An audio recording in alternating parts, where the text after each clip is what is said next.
And into the region of Burgundy, the peloton heads. Yesterday, it was the first serious mountaintop finish, and there was a sorting out in the general classification, but still, there's no big favourite who has emerged at the top, yet the defending champion, Geraint Thomas, has shown that he is right amongst the contenders. Hello and welcome to the stage. This is Matthew Keenan with you for what is the longest day of this year's race. Classic transitional stage as the journey continues south. This one from Belfort to Chalon-sur-Saône. It is the longest stage of the race at 230 kilometres. The start of the stage is reasonably lumpy as they ride away from the German border in the Vosges Mountains. A few categorised climbs. Category 4 climb early, Cat 3 in the middle, then a Cat 4 climb. The last sprint, the battle for the points, that comes towards the back end of the stage, and then it's a flat run home to the finish. In magazines such as Winning Magazine about enjoying some fly fishing for some downtime throughout the off-season.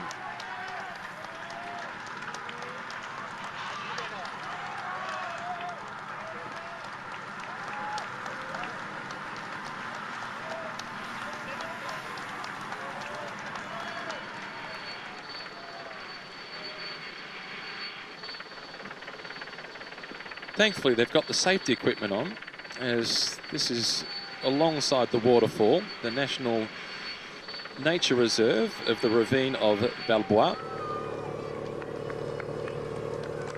A beautiful waterfall, but all those walking paths and the safety equipment to be able to go along the side of that waterfall, they were put in place in 1983.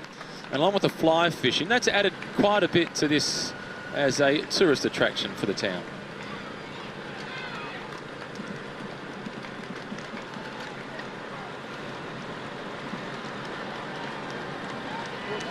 Number 171, Lilian Calmejean. He's not quite in the form of 2 years ago when he was a stage winner at the Station de Rousse.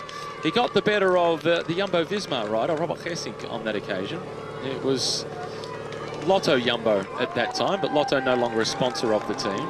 But Calmejean just looks like he's 5 or 10% off where he was 2 years ago. Burst onto the scene on his first season in the Pro Peloton with a stage victory at the Volta a España. Following year, collected a stage win at the Tour de France. He's been pretty consistent, but not quite as good as those two huge results.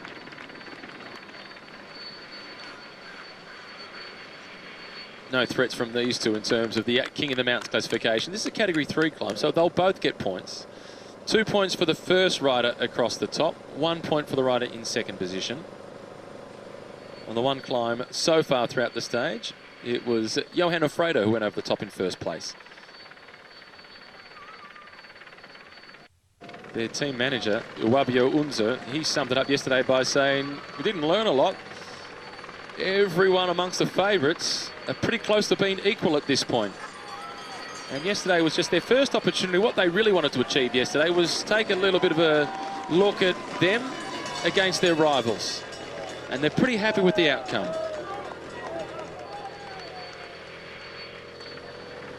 In fact, as Maxime Montfort leads the peloton over the seconds behind, one of the outcomes yesterday was that Nairo Quintana looked as good as he has looked at the Tour de France for a few years.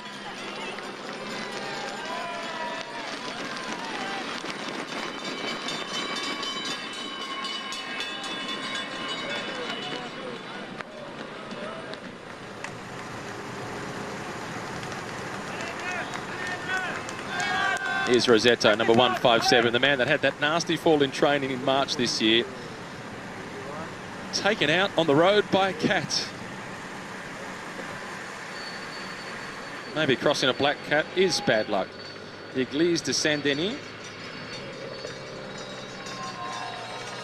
Peloton whizzing by without too much fanfare.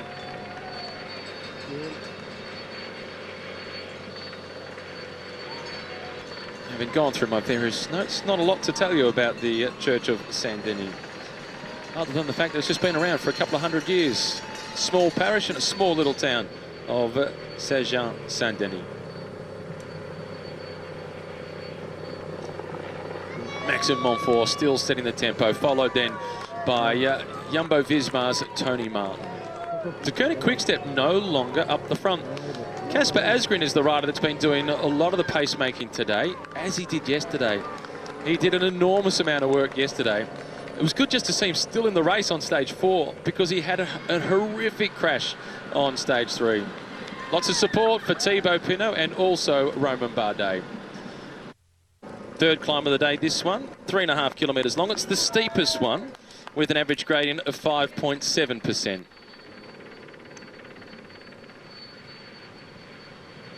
As they're onto the base of the climb, Robbie, it's time for the hashtag Tour Media Medal.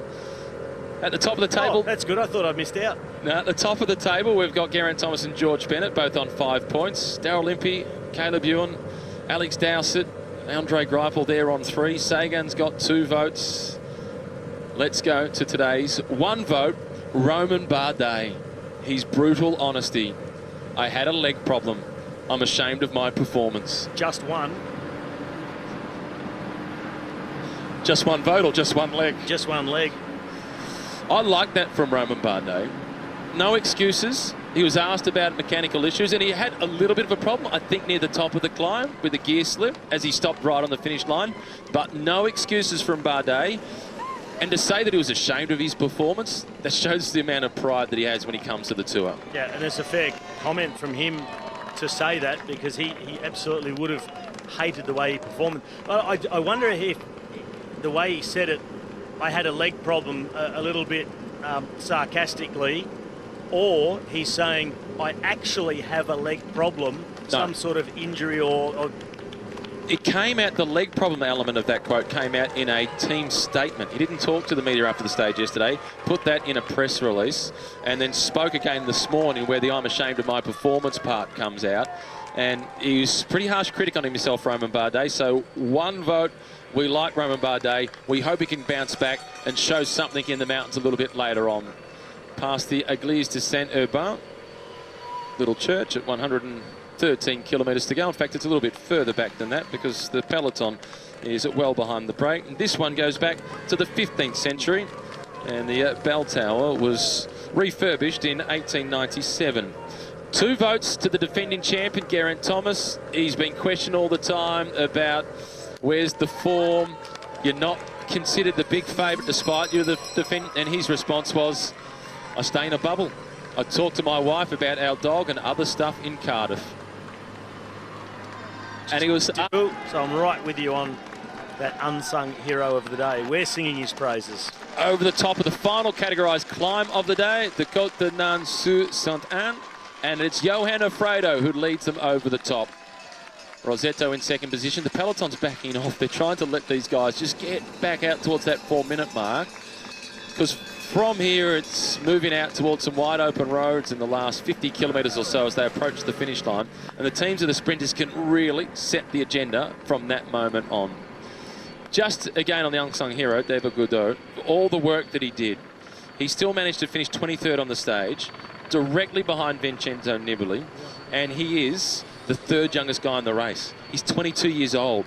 He's a former winner of the Tour de l'Avenir, the race of the future, which so often forecasts future contenders for the Tour. Quintana, Bernal, 2 Colombians we speak of, they've won it in the past. The same year he won the Tour de l'Avenir, 3 years ago, when he was first year out of the juniors, first year under 23. He also won the Peace Race. You know the Peace Race. You know how hard it is. It's not very peaceful. Well, a lot like the Tour de l'Avenir is the junior version of the Tour de France, be it much shorter. The Peace Race is something you compare to being like the amateurs Giro. No, it's not in Italy, but it's that standard of race. That's the level that it's at. So we commentated on David Gaudu last year here in the Tour de France, and he looked like a teenager riding around in the peloton. And he was already good then, but he's certainly really coming of age. Over this last 12 months, he's developed a lot as a professional. And I don't think it's going to be a whole lot longer that he'll be riding in service of someone like Thibaut Pinot. Many expect him to be the next big thing for French cycling. He was 34th last year in his first Tour. This year at the Tour of Romandie, where Geraint Thomas was 3rd, Gaudu was 5th, and he won a stage. Liège-Bastogne-Liège, the toughest of the one-day Spring Classics in terms of the climbing involved, he was 6th. There's a lot for the French to get excited about David Gaudu. So he's our unsung hero of the day from yesterday's stage. Well, Niels Pollitt, we've spoken quite a bit about him over the last few days. The tall German from Team Katusha made it into the break yesterday, and he's been very, very aggressive already in this Tour de France. I said he's, of course, quite happy to take it easy today, and that's a very good decision on a stage like this. But I won't be surprised to see him in more breaks as this tour goes on. He's very resilient, recovers well from hard efforts. And they need someone stepping up and getting them some results. He was 10th when Peter Sagan won a couple of days ago in Colmar. Let's see what they can do in the sprint today with the likes of Pollitt and Rick Zabel and Marco Haller, along with Jens Debusschere. They've got some fast men in the team and should be able to form a decent lead out. They don't have one of the absolute fastest sprinters, but if they can get the teamwork right, they can really challenge for a top position in the sprint, and that'll be a good confidence booster. Just have to choose who they go for. Normally it's for Jens Debusschere, who's intrinsically the fastest in the team, but he also said in the lead up to the tour, if I'm feeling like I haven't quite got it on the day, then we can always change it around, and Marco or Rick can take it on and do the sprint, so we can swap around positions. That gap has come down around a minute now. Julien Alaphilippe at 6 seconds in the general classification. I don't expect him to go trying to sprint for the victory and be amongst the top 3 and getting time bonuses and take it back. I'm sure we'll see him form part of the lead-out train for Elia Viviani, just like he did in Nancy a few days ago, and that was when he was in the yellow jersey. To see the yellow jersey part of that lead-out train, that has been one of the highlights for a lot of people watching the race. It's not the first time it's happened, and it won't be the last time, but it is very, very rare to see the yellow jersey make that sort of move. And it probably made the difference for De Koning Quick-Step, because it allowed then Mørkøv and Richezi just to wait that little bit longer until they opened up the gate for Viviani to slip through and take the stage win. I don't remember seeing a yellow jersey in the sprint lead-out since Jan Ullrich back in the 90s. There was one other one, last stage 2012. It's different when it's the last stage though, and it was Bradley Wiggins assisting in the lead-out for Mark Cavendish.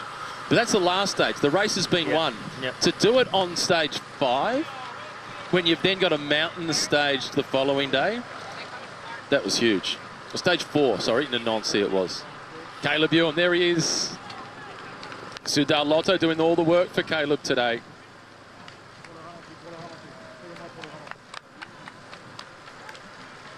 Well, Soudal Lotto, they certainly haven't shirked their responsibility. Having one of the favourites for the sprints, been doing their work.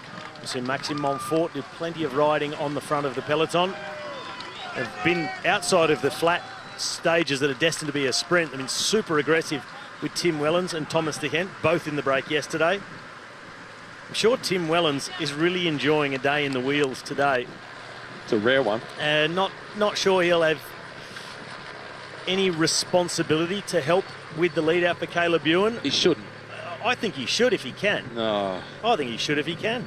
I think he needs to get in the breakaway tomorrow for the King of the Mountains jersey. I think the more the better, and just get up at the front of the peloton, do a little bit of something, even if it's just a kilometre of keeping those guys out of the wind, protecting guys like Jasper de Burst, Roger Kluge and Caleb Ewan, helping to position them and then swing away and sit up.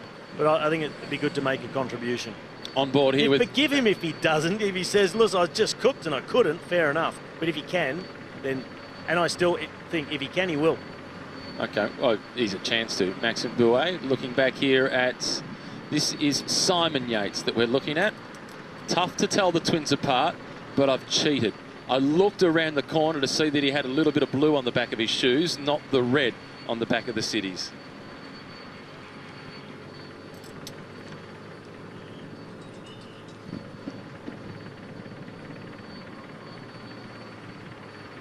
And I would have thought that growing up with twin siblings in the family that I might have had a bit of a head start of being able to distinguish between the two of them. I have twin sisters who are older than me and twin brothers who are younger than me. So I've got some experience with twins, but when you grow up with them, it's totally different to the Yates brothers. This is the Royal Salt Works of the Arc of Senan that we're now taking a look at. This is UNESCO World Heritage listed, and this is just another one of the stories about the role that salt has played in this area. This salt works was naturally meant for the production of salt, but it also had to replace the aging one back in Salins-les-Bains. And the salt works was built between 1775 and 1779. It worked as an integrated plant where almost the entire work community lived there. There was accommodation that was on site as well. And that semicircular area that you saw was surrounded by 10 buildings. There was a copper shop, there was the forge, there was 2 residential buildings for all the workers, and along the straight diameter side they had the salt extraction workshops altering with administrative buildings, and then there was also a pavilion for the director in the middle to oversee everything. Then in 1938 the salt works housed a Republican of Spanish refugee camps as a result of the civil war that was happening there, and then throughout the Second World War it was also used by the French army as a hospital. So it's got quite the history between simply manufacturing salt and then throughout assisting refugees from Spain in 1938, and then a role that it played throughout the Second World War. Rossetto at the front, he knows that they're in this kilometre down to the sprint, that they need to pick up their tempo to still hold off that peloton, because although the peloton won't be chasing to try and catch them, their speed is increasing because of the fight for position for the points still on offer for the intermediate sprint. Big points at the intermediate sprints. First across the line at an intermediate sprint, 20 points. 17 for second, then it's 15, 13, 11, 10, 9, working its way down to 1. So there's a bit at stake in the race for the green jersey back in the peloton. Two of the King of the Mountains prizes have been taken by Johan Alfredo. One King of the Mountains prize by Rossetto, so he will be collecting the intermediate sprint in Mervin. And he collects 20 points in the race for green. And a 3-second time bonus in the general classification. So 1:22 the gap as they go through the intermediate sprint point. We'll find out how intense the sprint is for the minor placings based on how big the time gap is when they get there. Sonny Colbrelli wants a piece of the action. Bahrain Merida have moved towards the front. The 4 riders in the red and blue colours with the gold stripe down the middle of their helmets. Sagan is on the wheel of Sonny Colbrelli. Viviani in blue behind him. And then it's the red colours of Michael Matthews. Spending a bit of energy to close the gap. Colbrelli in 3rd spot, rides the brakes. Peter Sagan switching and flicking, keeping Viviani on his toes. Michael Matthews at the back of that group. Caleb Ewan not interested. The sprint lead out now for Sonny Colbrelli. Still in the slipstream, still waiting patiently. Peter Sagan, does he need to spend much? He doesn't. He stays behind Colbrelli. Colbrelli's not a big threat. He collects. It's then Sagan, followed by Viviani and Matthews. No energy wasted by anyone. All just following wheels. Colbrelli making the biggest effort. It's Sagan just in the saddle. Track that slipstream. Viviani the same. He's hardly even pushing the pedals. Matthews at the last moment thinks, oh, maybe I can just nip a couple more. Too late. Wasn't able to get over the top of Viviani. Colbrelli must have thought, what's going on? Has everyone just sat up and let me go? They're just being economical. Greg van Avermaet here, the gold helmet, the bright orange jersey. Is there any opportunity for a split in the crosswind in the last 30 kilometres? Has there been a split behind them that they are doing this? Or this is Alexis are they Gouchard. more worried about how many guys are off the front? But some serious pace setting here on the front. I think they're interested in just testing the waters. Alexis Gouchard is a man for the Spring Classics. They had a bad day yesterday, AG2R Le Mondial. Oliver Naesen is there for that team as well. So that's the team of Romain Bardet with 2 guys up towards the front. Nads Wirtz is the rider with the red helmet in second position. Look at Casper Asgreen, so composed, checking over the shoulder. And be careful looking over your shoulder for too long. And it's not like there's a big crosswind or anything like that. And no split as yet. Putting some pressure on, however. It wouldn't be comfortable down the back. And look at that, it's now, it was 122 when they went through the intermediate sprint. It's now down to 42, 41. And the haircut is getting shorter. Just not enough breeze to do any damage to the peloton, and riders just doing big strong turns on the front. They're not exactly attacks. I'm perplexed. A melon scratcher. Through this sign that we see each day for the team's classification, and it's Trek Segafredo. They've had a lean couple of seasons. They're having a fantastic 2019. They lead the team classification ahead of Movistar by 1:39, and then the very impressive Groupama FDJ in third at 2:04. Ineos 13-second lead, Rosetto, followed by Offredo.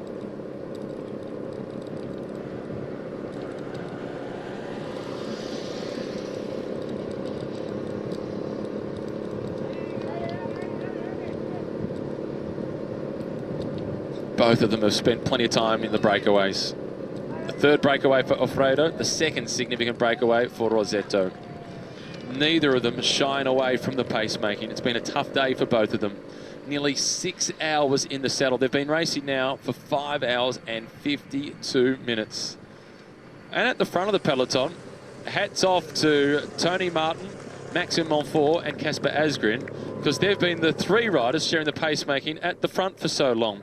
The last 20 kilometres, it's been De Koning Quickstep, Jumbo-Visma doing most of the pacemaking. Bora Hansgrohe, Lotto Soudal and Total Direct Energy also up at the front, as Johan Offredo has attacked Rosetto in the hope of getting the red number for the most combative. He wants to fend them off for a little bit longer. He wants his time on the podium to collect the red number. Rosetto had it on day one. Offredo would be feeling hard done by that he hasn't had it yet. And maybe there's even agreement with Rosetto. Listen, as we're about to be caught, I'm going again. Don't jump in the wheel. I really need a red number. I've been more than 500k off the front. Give me a break. Yeah. They've been caught at the 12-kilometre marker.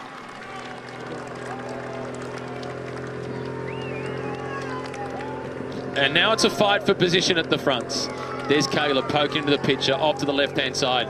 Tony Martin moving in the yellow colours with Wout van Aert and Dylan Groenewegen. And Groenewegen just talking with body language. A tilt to the head, get it over to the right-hand side. Looking after him a lot better so far today. In the other sprints, they've been all over the place. They've been really unorganised, and it's exactly what we saw for the first week of the Tour last year until stage 7, when they got it right, got him in position. And this is what they've really needed. A Tony Martin, get them on the rails. Mike Turnison constantly checking where Groenewegen is. Normally a rider that's been on the front all day. Once they get to this point, as we see Rosetto at the back of the peloton after his day-long breakaway, normally if you're the guy for the team that's been chasing all day and the break gets caught, you swing off and you're allowed to go to the back and cruise in. Different rules for Tony Martin. He's still at the front working for the sprint lead-outs. And Rosetto, he was just enjoying sitting in the wheels and getting a real slipstream as they ride into the headwind. Fairly shortly, through 10 kilometres to go, they'll then turn 90 degrees to the right. The road swings back to the left and it'll bring them over a bridge, over the river Saône. And when we rode through that earlier this morning, the breeze was blowing quite stiff from the right-hand side. So if it's still in exactly the same direction, it's not going to really split the peloton, cause havoc amongst contenders, but it could burn the legs of some guys that are badly positioned.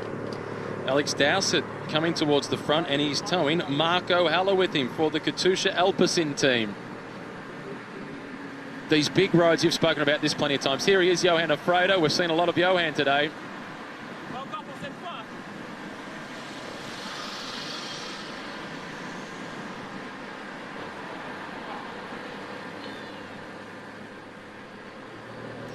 This is what you've spoken about a few times. On the wide open roads, it's even harder for the teams of the sprinters to control it because others can move around. Tony Martin still doing the job in the yellow and black. Kunda Court in the middle, bringing Richie Port to the front. And on this side of the road, Bora Hansgrohe for Peter Sagan. Is on for the wheel of Peter Sagan, and it's Jasper Stuyven thus far who has won the lottery with the yellow helmet on. The men in blue, De Koning, Quickstep a bit further back, but they haven't done anything yet. Merkur in the red jersey of Danish champion. Alaphilippe is up there. Richesi on the outside, protecting Elia Viviani, keeping him out of any sort of wind. 3 kilometres to go. And Caleb Ewan at 3 kilometres to go, caught on the left-hand side. He's reconnected with his lead-out man, Roger Kluge. Well, behind Wout van Aert, it is all Ineos. Luke Rowe, he is guiding his leaders, Geraint Thomas and Egan Bernal. Janssen now moves up for Jumbo-Visma. Dylan Groenewegen, he's about 7th. One of the Quick-Step riders just inside him now. This is an enormous turn of pace by the man in yellow at the front, Wout van Aert, as Luke Rowe has stepped out of the way without doing a turn. And into second, Luke Rowe just looking to make sure, in fact, that Bernal is safe. That's the class of Rowe. And I can see Julien Alaphilippe, he's just looking, checking the teammates, looking around everywhere to see what's happening around him, who's trying to make an acceleration. If he doesn't have to, he won't make a big acceleration to that tunnel, that narrowing. He'll wait till in the final kilometre and then he'll start to launch his team. They are all lined up. Alaphilippe on the right, he now starts to go towards that tunnel. 1, 2, 3, 4, 5 in a row with Viviani on the back. It's Alaphilippe, then followed by Lampard, Merkur, Richesi. Viviani is waiting patiently. Alaphilippe swings off. Sunweb sweeping through. There isn't enough room. Everybody breathe in. It narrows down dramatically. Here comes the sweeper. Very narrow, a sweeper, but if you're just a little bit too far behind, you're not yet out of it. This is the last line to the finish. No more corners to come. The road just bends around. The wind is coming from behind, but slightly from on the left-hand side at the moment. Armin Janssen winding it up. Oss checking across the shoulder. Lampard back into the picture in the blue on the left-hand side of the screen. 2 teammates for Sagan, which is good news for Jumbo-Visma with Dylan Groenewegen. This is Marcus Burkhardt now in the front with Daniel Oss behind him. For Colbrelli, it's Bakary Merida in the red and blue on the left. Caleb Ewan's teammate coming through, but without Ewan on the wheel on the other side of the road. 1 kilometre remaining. Let's look at the overhead. Merkur swings away. It's Richesi. Groenewegen goes on the left. He goes early. Ewan goes over the top of Viviani. He challenges Dylan Groenewegen. The line is coming. The throw. It's got to be Groenewegen by a millimetre by the looks from the overhead. I'm waiting. He hasn't heard yet. He doesn't know. We do not know. Caleb Ewan made a great throw for the line.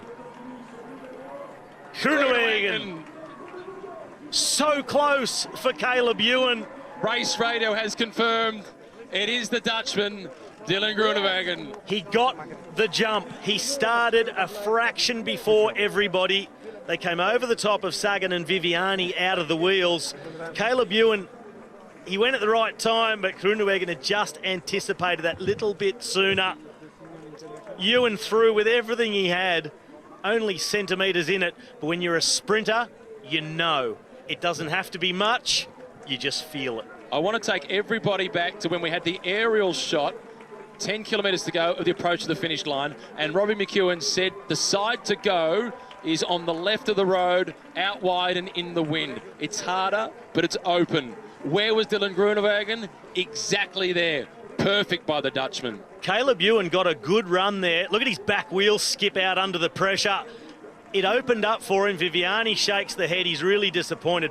Such a hard sprint to go from the front. It opened up perfect for Caleb Ewan. He had the room to go. He was coming at Dylan Groenewegen. There it's clear. You can see it's actually getting closer to half a wheel, maybe a quarter of a wheel. I want to see the photo, but in the slow motion. That was 10 PSI on the tyre. There was nothing in it. It's more than that. You see it in the slow motion. There's no doubt whatsoever. Yeah. A brilliant ride by both of them. I'm disappointed for Caleb Ewan as an Australian, of course, but full credit to Groenewegen. Last year, it took him until stage 7. This year? Stage 7 again, lucky 7. Longest stage of the race. This year, longest stage, both 230k. Caleb Ewan in second, Sagan in third, Cole Bradley fourth, Phillipson, the youngest rider in the race, Viviani, Nizzolo, Sturven, Matthews. Whilst it was the Sprint Royale yesterday with Dylan Groenewegen getting the win, the landscape changes for Stage 8 as the peloton makes the journey into Saint-Etienne. It's a stage that is littered with climbs. Hello and welcome to the 8th stage of the Tour de France. Matthew Keenan with you, joined by Robbie McEwen. Today, Robbie, the stage will be a tough one. It'll be a tough one, and I think a very aggressive one. And Wout van Aert's riding was part of that as we watched Thomas de Gendt wind things up to go and get the points. And he'll be unchallenged. King just following through. He will take second, but it's not like it's a sprint. Thomas de Gendt, he will take top points. 5 more for Thomas de Gendt, followed by King, De Marchi, and then Terpstra. While we're at it, I'm going to be a little self-indulgent and make a special mention of the McLeod Tennis Club today. The boys got up. My team won 4 matches. It came down to the final match. The last set, the best of 3, the third set, was a tiebreaker, down 2 match points. Aliu and Pat got the job done. Well done, boys.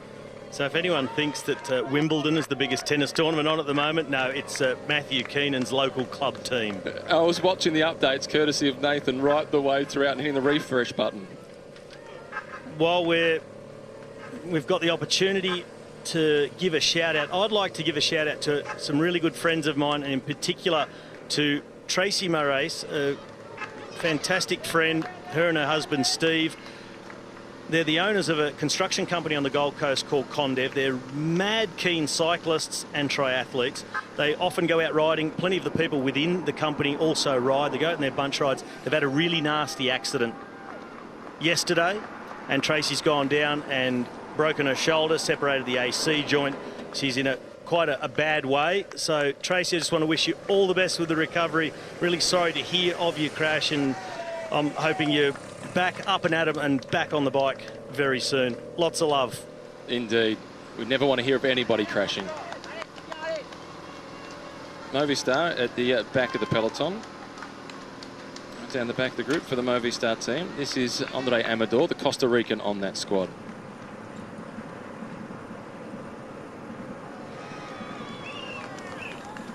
Working really well together, this group. De Gendt has collected 5 more points, so that's 10 points now for him in the race for the King of the Mountains jersey. That moves him up to 18, so he's still a long way behind the leader of that classification, which is his teammate Tim Wellens, who is on 43 points. Marcus Burkhardt slogging away. Top of this one, 2 down, 5 to go. It is a really, really tough stage. This is Ivan Garcia Cortina, number 45 from the Bahrain Merida team. Young Spaniard who is a super big prospect for the Spring Classics.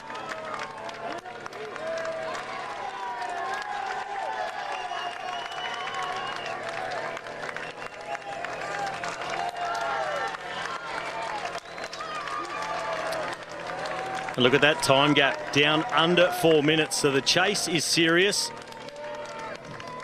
Matthews and Sagan, their teams believe they're the 2 biggest favourites. So do we to get through this stage. Michael Matthews said pre-tour, after it was announced that Tom Dumoulin would not ride the Tour de France due to the knee injury he sustained in the Giro, Matthews at first said, I don't know what to do. I'm not prepared for this situation. I haven't been working on my sprint, doing my normal speed work. I went, instead of to Livigno at altitude, where I do lots of sprint training, I went with the team to Tenerife and did lots of long, steady climbing, ready to help Tom Dumoulin. Well, it's now because of that. He's surviving stages like this with relative ease, which we also saw in Colmar.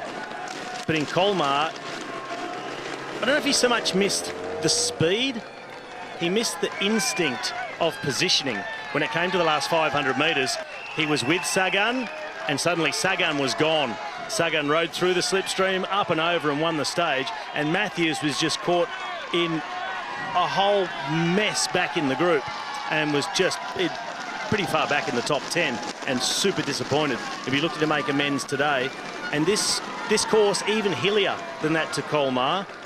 So with his climbing ability, you'd be hoping it even burns the legs of a guy like Sagan even more, which gives him a better chance of beating him in an eventual sprint. And the team really believes in him. They've got Chad Hager already on the front, and they've only recently extended Michael Matthews' contract even further to the end of 2021. Meanwhile, the team is up in the air a little bit about the continuation of Tom Dumoulin or not in that squad, even though he has a contract that still continues. And Tom Dumoulin's manager is meeting with the Sunweb team over the next couple of days throughout the tour to find out exactly what is going on, because he does have a contract. Word on the street is that Jumbo-Visma want Tom Dumoulin, and Team Ineos are also interested. That would be extraordinary. Let's now take a look at another feature on the yellow jersey this year, celebrating 100 years in the Tour de France.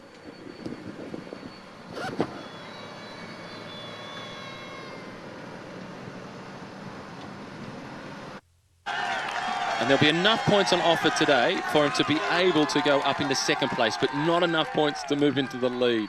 So it will still be his teammate Tim Wellens with the polka dots at the end of today's stage. So a perfect situation for Wellens without having to do any defending or get himself in the break. It's his own teammate coming closer.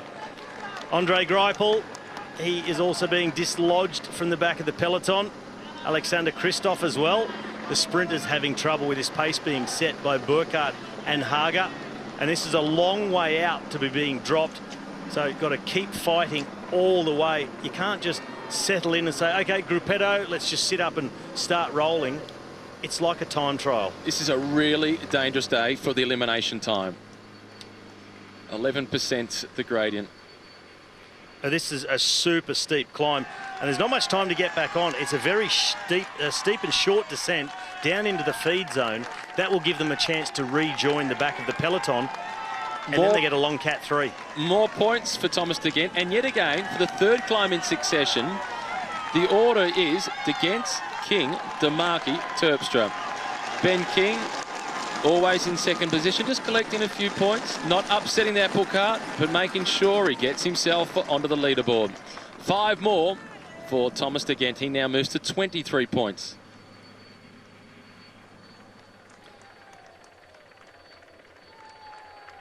So it looks fairly calm at the front of the peloton. Good climbers, GC contenders, completely within themselves. And it's such a different story at the back of the bunch. You saw Alexander Kristoff getting dropped, Andre Greipel, Caleb Ewan, Dylan Groenewegen. And they've just got to keep fighting, stay as close as possible over the top, descend their way back on. And as I was just saying, through the feed zone, that is a real chance to rejoin. It should go a little bit slower through there. But then it's an 8.5 kilometre Category 3 climb at an average of 4.5%. If they can get over that one, they're in relative safety as far as the time limit is concerned. That will get them to 72 kilometres to go before they hit the next Cat 2. We've just spoken about the relationship between Ciccone in yellow and Vincenzo Nibali, the red jersey from Bahrain Merida. It was a pretty friendly chat at the front of the peloton on that occasion. And next year, we're pretty confident that they'll be teammates. I wonder if Nibali was saying, hey, Giulio, you weren't supposed to tell everyone that I'm coming. Couldn't help himself. He's so... Which begs the question, what with Richie Porte? Nibali for the Giro and a mentor for Ciccone. Richie Porte still to have another tilt at the Tour. It will all depend on what happens by the end of this race. Richie seems really open to the idea when he gets asked about it. He doesn't fall into the trap of saying, yeah, I'm looking forward to racing with him next year. He's had a bit more political nous about the way he's responded to those questions. And he said, I would be happy to see him come across to our team if that was to happen. This is the other Dylan van Baarle at the front for Team Ineos. The gap he opened up on the downhill after the Côte de Mutiny on that attack, within 2 corners he took 20 seconds on the chasing group because the team at the front at that stage was Ineos. No risks to be taken as they were guiding Geraint Thomas and Egan Bernal. So, Alaphilippe, wait for the sprint or go on the attack? I think the latter. because you said technical as the descent. So that is certainly the sweet spot for Julien Alaphilippe. I've just seen Andre Greipel along with Anthony De La Place from Arkea Samsic loaded up with water bottles, charging back through the peloton. A good day again for Andre Greipel. Yeah, which means Andre Greipel isn't thinking that he can make it to this finish and be in contention to have a sprint. He hasn't been in contention on the flat sprints. For Trek Segafredo, one way to defend the yellow jersey is to have this race stay together for the sprint finish, and Jasper Stuyven go for the sprint and try and win the stage. Andre Greipel, 12th yesterday. Couldn't get a run and just doesn't seem to have the legs this year to be able to put himself into position. And even when he has been sprinting, he just hasn't looked like the Andre Greipel of past seasons, just missing that big horsepower. We saw him beaten in that intermediate sprint where Niels Pollitt jumped early when they were in the breakaway. Greipel went to go, even Pascalon matched his acceleration, and it was Pascalon who passed Pollitt, and Greipel had to settle for third. 3 years ago, he would have won that with one leg. Yep. He's not the Greipel that he quite used to be. But it's good to see that he's still in the race, he's still trying hard every day, and he will continue to do so. And on a day like today where he has a fairly good idea he's going to get dropped, he's back to the team car, he's taking bidons, he's delivering to the rest of the team. And he's a super professional and a great guy. Yeah. I just don't think he's going to win any more stages at the Tour. A really good asset to the team without winning stages, particularly a team that is trying to bolster its rider list. It's looking at recruiting the likes of Nairo Quintana for next season. And having a guy like Andre Greipel there, he would be really handy as a teammate of Nairo Quintana. Even though he's not able to help him in the climbs, he could be the guy that protects him on the windy flat stages and gives everybody else confidence on the road about being at the front and surrounding the leader. How about they recruit a young sprinter and have a mentor like Andre Greipel? May not have the legs to be doing big lead outs and help to the win, but a guy like that within the team to guide. Make the most of their investment. Steeper roads now on this part of the descent, that is better for them. That sort of just flowing 3% downhill is a real disadvantage for the two compared to the chasing group behind.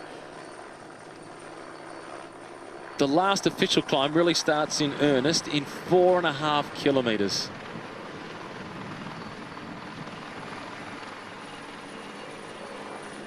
What a majestic sight.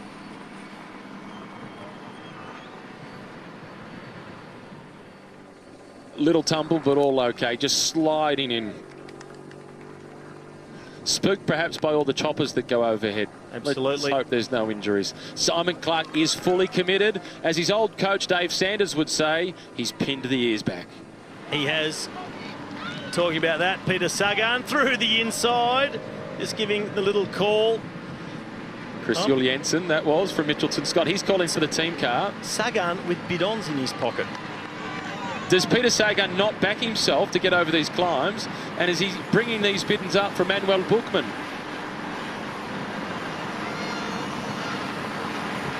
Who knows? That's something I would not expect to see at this point in the stage within the last 20 kilometres, that is Peter Sagan delivering bidons to his teammates on a stage that we thought he has a real chance of winning. One more climb to survive. Well, that's a tough ask. 1.9 kilometres to go. 7.5% gradient. And only 12.5 kilometres to go from the top. Technical roads and one more kicker as they come into town. Maybe Peter Sagan, he knows Julien Alaphilippe well enough. And he's looked at the profile and thought, he's going to attack us there. He's going to ride us out of the wheel. And there's the gradient, and the tough part, Robbie, is right at the top. 14.5%. That is a launching pad for the likes of Lutsenko, Julien Alaphilippe. And how much fuel does Ciccone, the yellow jersey, still have in the tank? Just think back to that stage to Epernay when Alaphilippe went like a champagne cork out of the bottle. He's got so much more punch than the pure climbers. That 14.5%, it's like the Côte de Mutiny, where he attacked the other day. It's a similar sort of gradient to the ones he loves of the Mont Ventoux in Flèche Wallonne. It's the perfect launch pad and a very similar sort of run in after that. Technical descent with a few little ups and downs, lots of technical corners. I'm now starting to expect a repeat of stage 3. Oh, it was a brilliant stage. Be happy to see it in terms of pure entertainment. 119, it's a big fight to try and bring this breakaway of 2 back. They've been off the front since the very start. So it's around the 180 kilometre mark that they've been out in front, and the difficult portion of the stage is just in front of them. We've been talking a lot about Alberto Bettiol, the winner of the Tour of Flanders from Education First. What about the prospect of Michael Woods going on the attack on this final climb? It suits him. Someone's got to go to try and either anticipate or match Julian Alaphilippe. And it won't be Rigoberto Urán. I think everybody's going to be at their maximum there, like they were on the Côte de Mutiny on stage 3, doing everything they can at least just to cover each other, not lose time to the major contenders. Some good signs for the rider at the back of the peloton in the red colours of Katusha Alpecin. Ilnur Zakarin still in contact with the race today. Perhaps he's improving, and we could see him in a breakaway once we reach the high mountains, his preferred territory. Maybe commentators curse with this last climb to come. There he is. Yeah, but he's a lot better than he was a couple of days ago to La Planche de Belfi. Laurens de Plus in yellow just in front of him. They couldn't possibly, could they? Jumbo Visma make it win number 4. They've still got George Bennett and Steven Kruijswijk in this group. So I don't think so. Neither of those two pack a sprint. And neither the punch to match a Julian Alaphilippe style attack on that final climb. So I think they'll be happy to track the likes of Geraint Thomas, Egan Bernal, Thibaut Pinot. And Thibaut Pinot, why not try and attack on that climb? He's not the best descender in the bunch, but he seems to have got his mojo back this season. Tête de la course, that's the front of the race. The peloton behind them, this is where they're heading. 15 kilometre marker, they go through there. Then that red point there is the start of the climb. And once they get over the top, they start descending pretty quickly. Strade Bidon, straight under the wheels of Laurens de Plus, and he's held that well.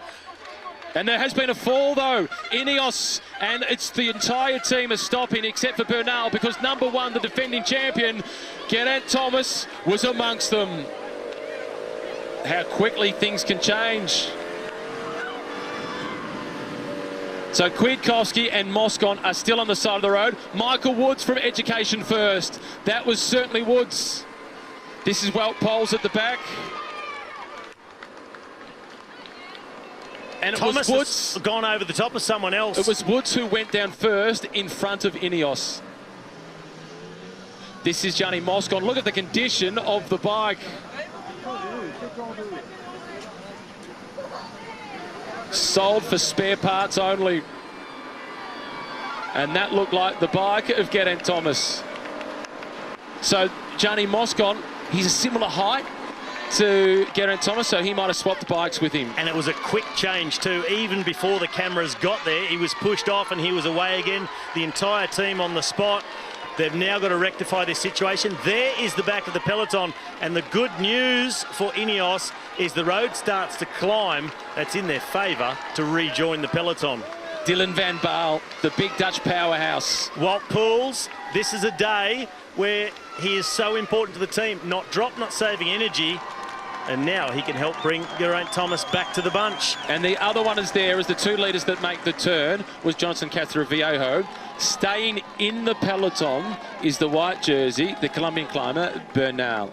2 leaders designated for Ineos at the start of this Tour de France. But you saw the entire team stopping for Geraint Thomas, last year's winner. Thomas de Gendt now, the pressure on. He's riding away from Alessandro De Marchi. A pure show of strength from Thomas de Gendt, and Alessandro De Marchi no longer has the answers. He has been put to the test by Thomas de Gendt, and he is the Dux of the breakaway. Well, we've seen him do it time and again. He just steps up the level the closer he gets to the finish line. But it's always amazing to watch. He just keeps on going, Thomas de Gendt. A quick look back to check the gap.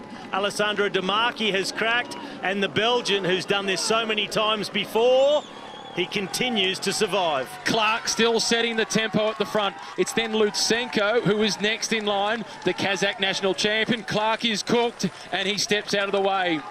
And this is where they'll start to run out of chasers up the front, and you're back to protected riders like Fuglsang. There's been a fallen snow, dropped just riders. Fatigued riders and heavy traffic. Well, almost at a complete standstill. I thought they might have fallen in the corner. And that was Clark on the right-hand side of the road. He's done a Kwiatkowski. Completely stopped. A lot of traffic to get through for Thomas. It's just Wout Poels Poels left now. Kangert has been dropped. So too Julien Bernard. Now it's Wout Poels closing in, clawing their way back. It's Kelderman to the left. Number 1, Geraint Thomas. He was in the right position. Woods just fell in front of them. It's pure bad luck for Geraint Thomas. They'll get there. He is on his bike. That does have number 1 on it by the looks of it. So perhaps it was Johnny Moscon's bike that was broken. The Thomas just taken out in that fall. Wout Poels, last man left to bring him back across. No convoy.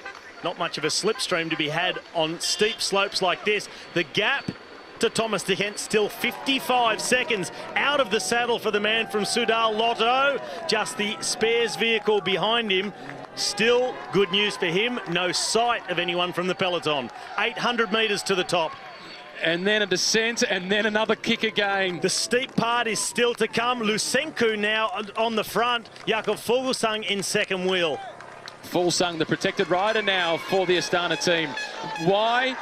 I thought it would have surely been Lutsenko to go on the attack. This is not riding for the stage win. It is maybe, like you said, to honour Andrei Kivilev, the best friend of Alexander Vinokurov, the boss at Astana. But it doesn't look like they're riding to win the stage. And the tempo going off slightly. Richie Porte making an appearance on the left of screen. Next to him in the white jersey, Bernal on his own. The rest of Ineos working for this man, and they're all gone now. It's up to him to cross the rest of the gap on his own. Since 2012, we've not seen a situation where there's been a front group this big and only 2 riders from this team. Number 1, Geraint Thomas, though, has put matters to rights. He returns to be alongside his rivals. Well, it didn't take them long. They've done it quickly and efficiently. There's only 2 of them left in the bunch, but he's back to safety. Richie Porte also looking safe, riding right in the front of the bunch. Thomas De Gendt on the steepest slopes now this climb. 400 metres to go. He's looking good. He's looking very good throughout this climb so far, and he's almost at the top. Thomas De Gendt has conceded 3 seconds to the chasers. And the good news for De Gendt, if he can keep 40 seconds of this lead over the top, it'd be very hard to chase him down. They're running out of domestiques in the group behind. It's coming down to all race favourites for GC. Who's going to want to do anything for anybody else? It's only Lusenko left chasing at the moment. And Peter Sagan is still in contact with this group. So too is Michael Matthews, as is Greg Van Avermaet. The world champion, Valverde at the back under pressure. Don't look backwards, Thomas. The race is out in front, and you're the man making it. Well, 14.5%. This would be absolute agony for Thomas De Gendt. Goes wide in the corner, cut down the gradient. He'll be able to take a look if there's any gap in that crowd, see where the peloton is, and he's cresting the climb, the points, the bonus, and now down to the finish. Over the top for Thomas De Gendt. He will be the most combative. He consolidates second in the race for the King of the Mountains jersey. But 31 seconds at Vincenzo Nibali. We know the answers to his hopes at this year's Tour de France. He'll be a stage hunter. This is the marking now being caught as the attack is launched. And it's Julian Alaphilippe. He's chasing yellow. There's a time bonus here. First over the top, collects 5 seconds. It's then Thibaut Pinot. He'll get a 2-second time bonus. The French are flying. Exactly what we expected. Julian Alaphilippe on the attack for the bonus. And we said, why not? Thibaut Pinot, he has tracked Julian Alaphilippe. Not far behind. Fuglsang is also reacting to this attack by the Frenchman. If this move can be nullified by the rest of the peloton, that is great news for Thomas De Gendt. The longer it takes to catch these 2, the worse it is for the Belgian. And Julian Alaphilippe is 1 second away from moving back into the yellow jersey. On the road, he is the new race leader. but there's still just under 12 kilometres to race. Little splits, the yellow jersey in the third group on the road here at the moment. Alaphilippe down an aero, looking back, but the gap is small and the group behind are not giving up and letting him go. And it's still 34 seconds for Thomas De Gendt. They nearly missed the corner, just swinging on time. Astana, the next one's through. That's not the next yellow jersey through, the second of them. That looked like Ciccone. Astana chasing desperately. 35 seconds. De Gendt is still defying the peloton. And Alaphilippe continues to accelerate. Thibaut Pinot is desperately trying to stick with him. Well, 23 seconds, that is the gap for Alaphilippe. 35 is back to the yellow jersey. Well, it's less than that. It's only about 4 or 5 seconds between Alaphilippe and the chasing peloton, and the gap to Thomas De Gendt, that is shrinking very quickly with just over 10 kilometres to go. De Gendt needs these two caught quickly, and there'll be a standoff in the peloton for him to have a chance. He flicked his elbow 3 times, Alaphilippe, before Thibaut Pinot came through.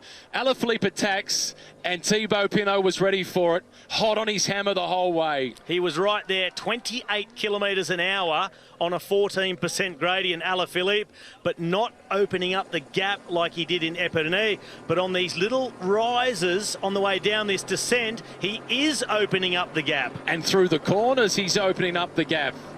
The virtual classification, it's 1 second when you factor in the time bonus. Then the gap on the road. It's Alaphilippe back in yellow, and Bauke Mollema is chasing. There he is, the yellow jersey Ciccone. He's got Adam Yates sitting behind him, followed then by Dan Martin. David Gaudu just in front of the yellow jersey. A very select group here of pre-race favourites for the GC, and Pinot cooperating perfectly with Julien Alaphilippe. It's not steep downhill, but every corner they just open up the gap a little bit more, and Alaphilippe punches up and over those little rises on the way down. They're closing in on Thomas De Gendt. And for the first time, Trek Segafredo are having to ride on the front to defend their position. This is Bettiol in the pink colours for EF. He follows Vincenzo Nibali. And this is De Gendt.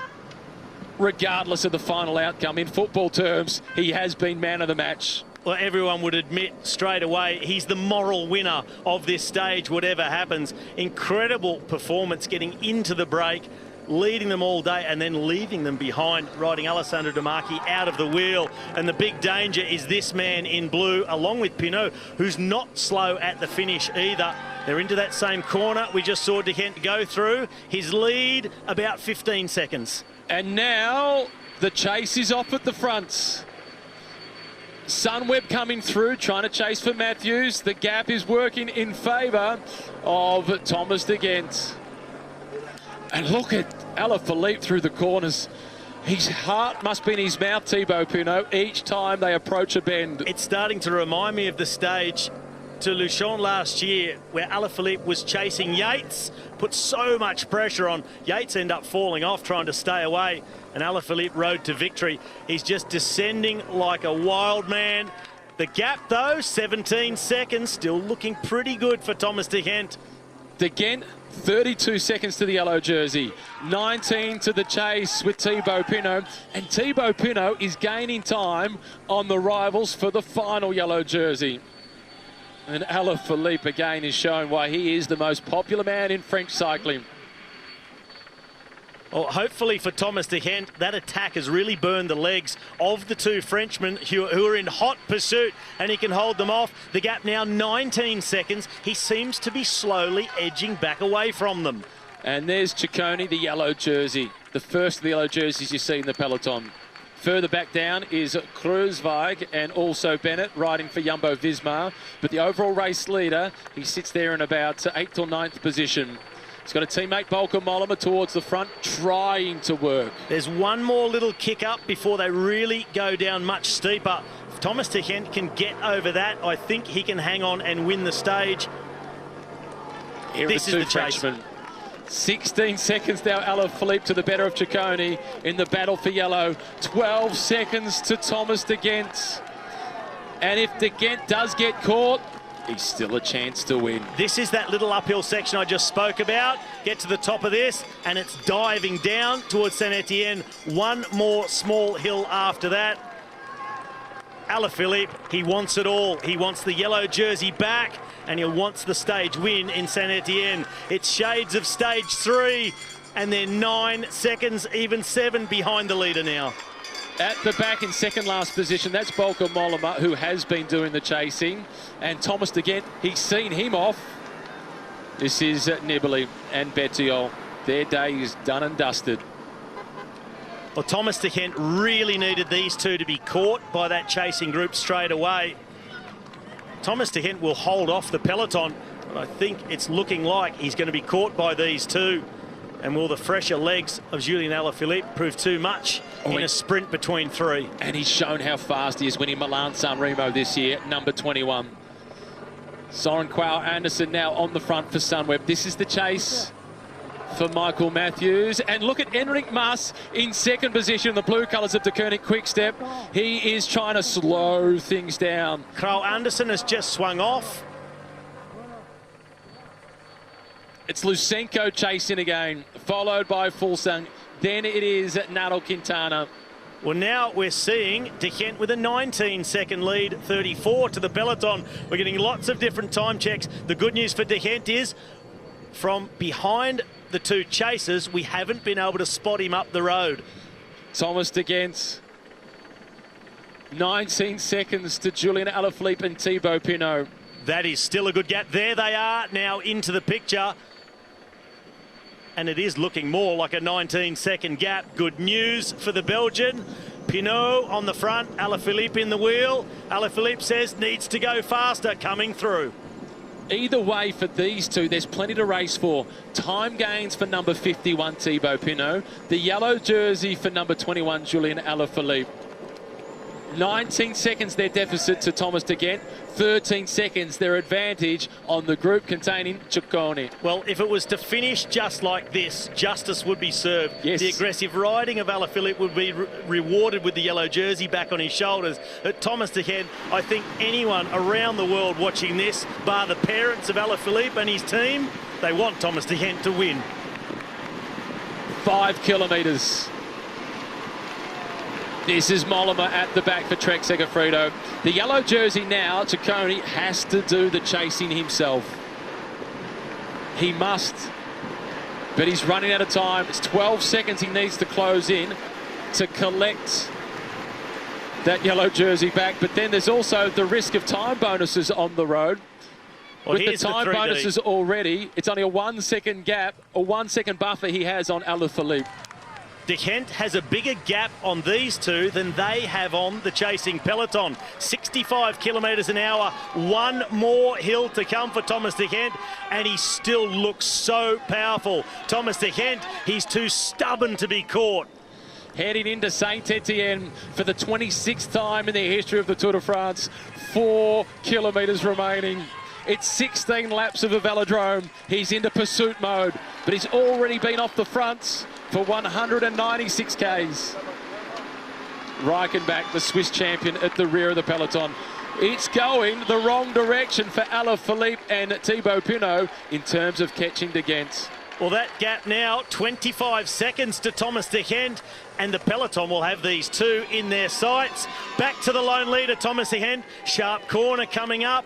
He's over the top of the rise, or he's about to hit it. It's just between 3 and 2 kilometres to go. This is that sharp little hill. Keep on punching away, Thomas De Gent. The chasers were within 13 seconds. They're back out to 26. 3 Ks to go for the chasers. Alaphilippe and Thibaut Pinot. They'll come round this corner, they'll look up the road, and I doubt they'll even see Thomas De Gent. Hopefully for him, he is just out of sight, which will be demoralising for the chase. And it's Sunweb doing the chasing for Michael Matthews. This gap has also opened. And Alaphilippe is the virtual race leader by 15 seconds. Thibaut Pinot moves up into third ahead of Thomas and Bernal. Or can anyone make an acceleration on this hill to cut down the time gap between this big group and Alaphilippe? Thomas De Gendt, he's squeezing every last drop out with 2.5 kilometres to go. Alaphilippe looking backwards, and when he looks the other direction, there's no sign of Thomas De Gendt.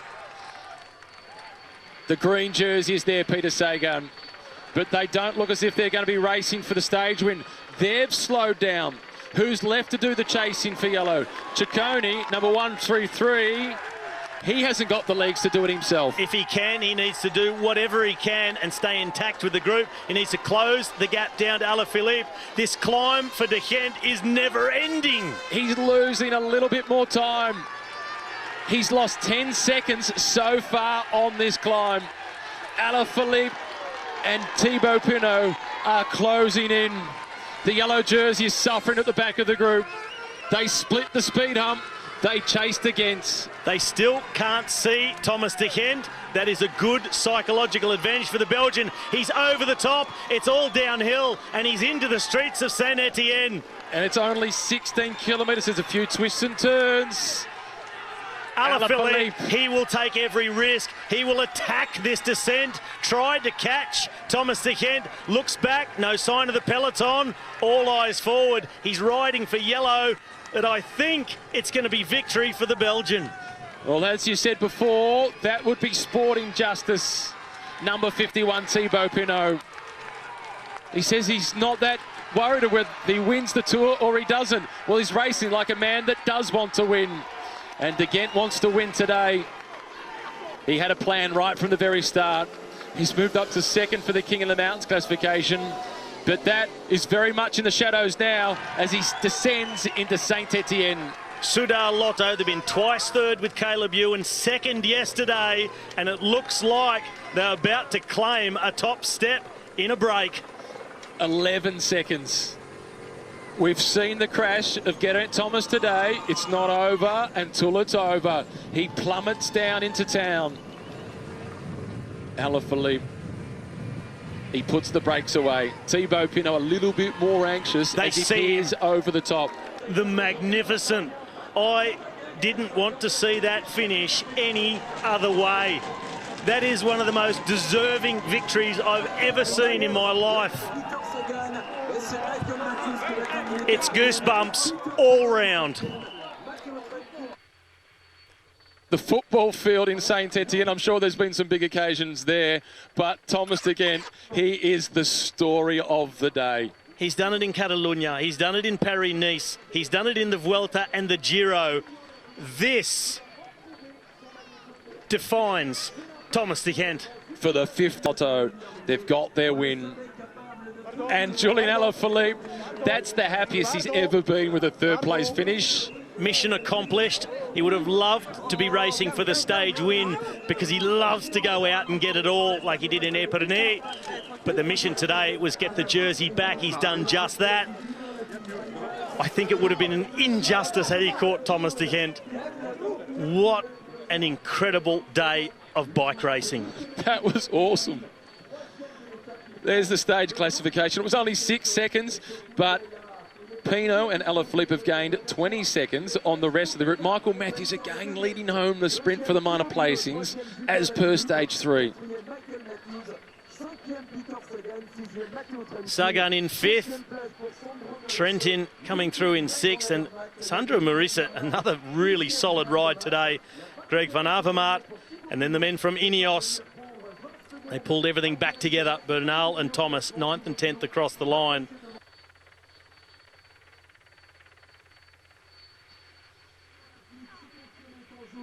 On the climbs, and I think 3 climbs to go, was 70 kilometers to go. We just started to ride a bit faster, and King and Terpstra dropped. So it was just the Marquis and I, and we just kept riding full until the last climb.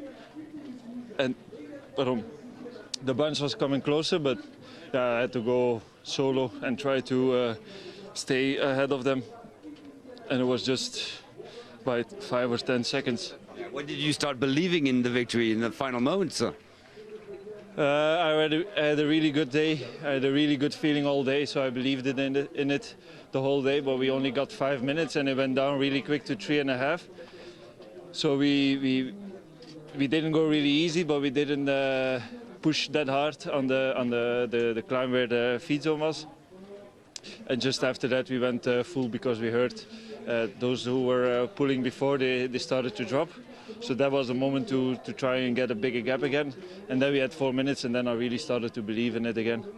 Well, we always crashed in a few corners because we were taking some risks. But yeah, from 70 to go, I started to believing in a possible victory. But still, it hurts so much. Mission accomplished for Thomas de Gendt, right? Also for the team, we came here to win the stage. We were really close yesterday with Caleb, and today was a day for me where I could go my chance, and I had a really good feeling already the whole tour. And today I really had amazing legs today. Congratulations! Thank you very much, Thomas. They were amazing. His legs really were extraordinary today. Zenith, here in the heart of Saint-Etienne. This is a performance centre.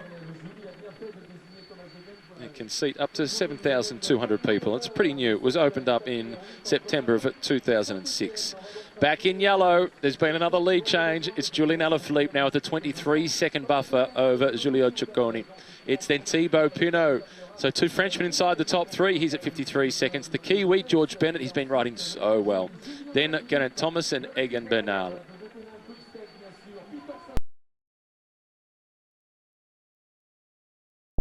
It's stage 9 of the Tour de France, and there's a lot to celebrate for the French. It's 14 Juillet, Bastille Day, and it's Julian Alaphilippe, one of their heroes, who wears the maillot jaune. They start in Saint-Etienne. Their destination is Brioude. It could be an opportunity for the breakaway, but could it possibly be as dramatic as yesterday? Matthew Kenyon with you. Alongside me is Robbie McEwen. The journey down towards the Pyrenees continues. On this occasion, it's bidding its way through the Massif Central. As it leaves Saint-Etienne, Brioude is the destination, 170.5 kilometres. A Category 1 climb early on the stage, then 2 Category 3 climbs at the back end of the day, but there's not a whole lot of flat road to speak of. The sprinters would be a little optimistic, so too the breakaway. It's a stage that is evenly balanced. And he won't be poisoned for the breakaway. He'll contribute well to the breakaway, but he's not a super quick sprinter, Marc Soler. They'll be more nervous about the prospect of Rui Costa getting across to that group. Yeah. Although Soler is a good chance to go on the attack on the final Category 3 climb and go solo to the finish. I'm certain that he'll try to attack. I rode it this morning. It's quite a tough Category 3. Some really steep pinches. The middle 2 kilometres of it are really tough. It's a perfect climb for an attack to split the group to pieces. It's not one of those Cat 3s we saw earlier in the tour that are really gradual. You can almost slipstream up it. It goes up in bumps and lumps and steep pinches and bits of rough road. It's really irregular. Marc Soler has almost closed it down, and this was the barrage being created that you spoke about earlier on. They've kept one race official vehicle plus Mavic neutral service behind the breakaway in case there is a mechanical problem there, but they've taken the team cars out of the way. On a flat stretch of road, that prevents the rider that's trying to come across from getting a slipstream advantage. On the climb, as Robbie referred to before, it's actually to his advantage because it makes the air a little bit clearer to breathe, and he can see the target out in front. And all the way from Sassafras on the outskirts of Melbourne, Simon Clark is in the breakaway, wearing the pink colours of EF.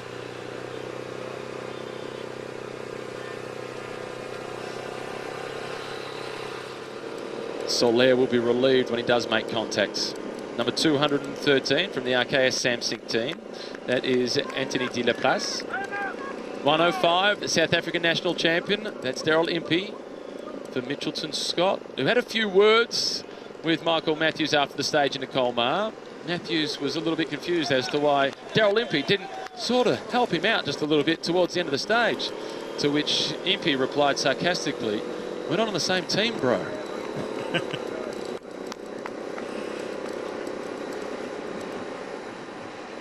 tempers do tend to flare when the racing is hard and the desired results don't come around. He's there. Marc Soler now has made contact. Get the blue highlighter pen out, Robbie. It goes all the way across the page. Well, there's the difference. I highlighted all the others, their name all the way across to their place in GC and the time gap. Soler, I did his entire name. Rui Costa, just his race number. Dot. Just a dot. He's a dot. Soler, he completes the line all the way across. 15 riders now in the break, and that's all the points taken care of for the green jersey competition. Rui Costa remains a dot on the breakaway. He's at 1:07. He'll make it. He'll make it. Oh, yeah. And he is dangerous in the breakaway. Plenty of riders in that group will fear the prospect of having to battle Rui Costa at the end of the stage. There would have been some riders that watched Rui Costa go when he attacked out of the peloton when they had already 1:50 and thought, you're dreaming. They'll now receive the news that Soler has made it. Pretty soon they'll hear Rui Costa in the group, now 16 riders, and they'll think to themselves, oh, I wish I'd gone with him. Their alarm went off, but not Rui Costa's. He continued to dream, and now the dream comes true. He has made it to the group. In the Tour de France, there's no place for wishing. You've got to go out and make it happen, and this is a big effort by Rui Costa. He still has the team cars in front of him. 1 kilometre worth of climbing to go. This kilometre is really important for Rui Costa to bridge that gap. At least once he's in with those team car vehicles, he'll be okay. As you in this group is showing a lot of interest, with the exception perhaps of De La Place. I agree. Yep. I think he'll be the man who will want to.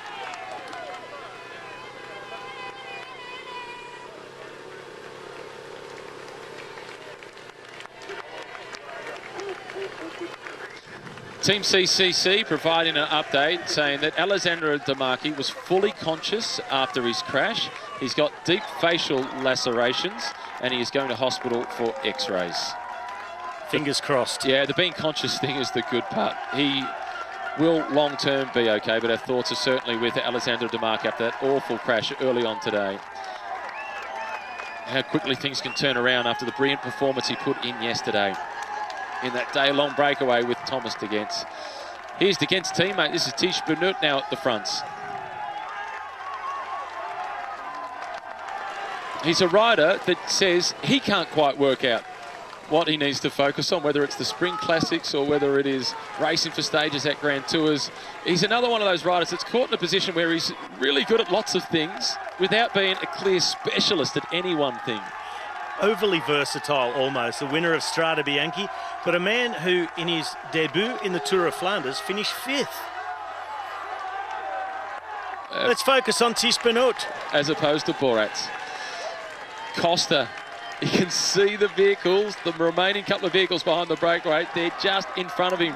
It is tantalisingly close for the Portuguese star. Benoot is putting a bit of pressure on. That conversation with Impey and Benoot, one maybe about keep the pressure on, make it hard for Rui Costa, and you just stay on the front and go through the KOM and take it. As we said, the Frenchman lining up behind, I'm sure they're very keen to get amongst it as well. De La Place, and also in Total Direct Energy, Romain Sicard. Nice tackle from the side of the road by one of the spectators to prevent somebody running alongside Rui Costa. All those polka dot shirts on the side of the road, that's because the sponsor, the supermarket store, E. Leclerc, throw them off as part of the publicity caravan. Sprinting now for maximum points. There's 10 points at the top of this climb, and is Tiesj Benoot making sure? De La Place wanted them.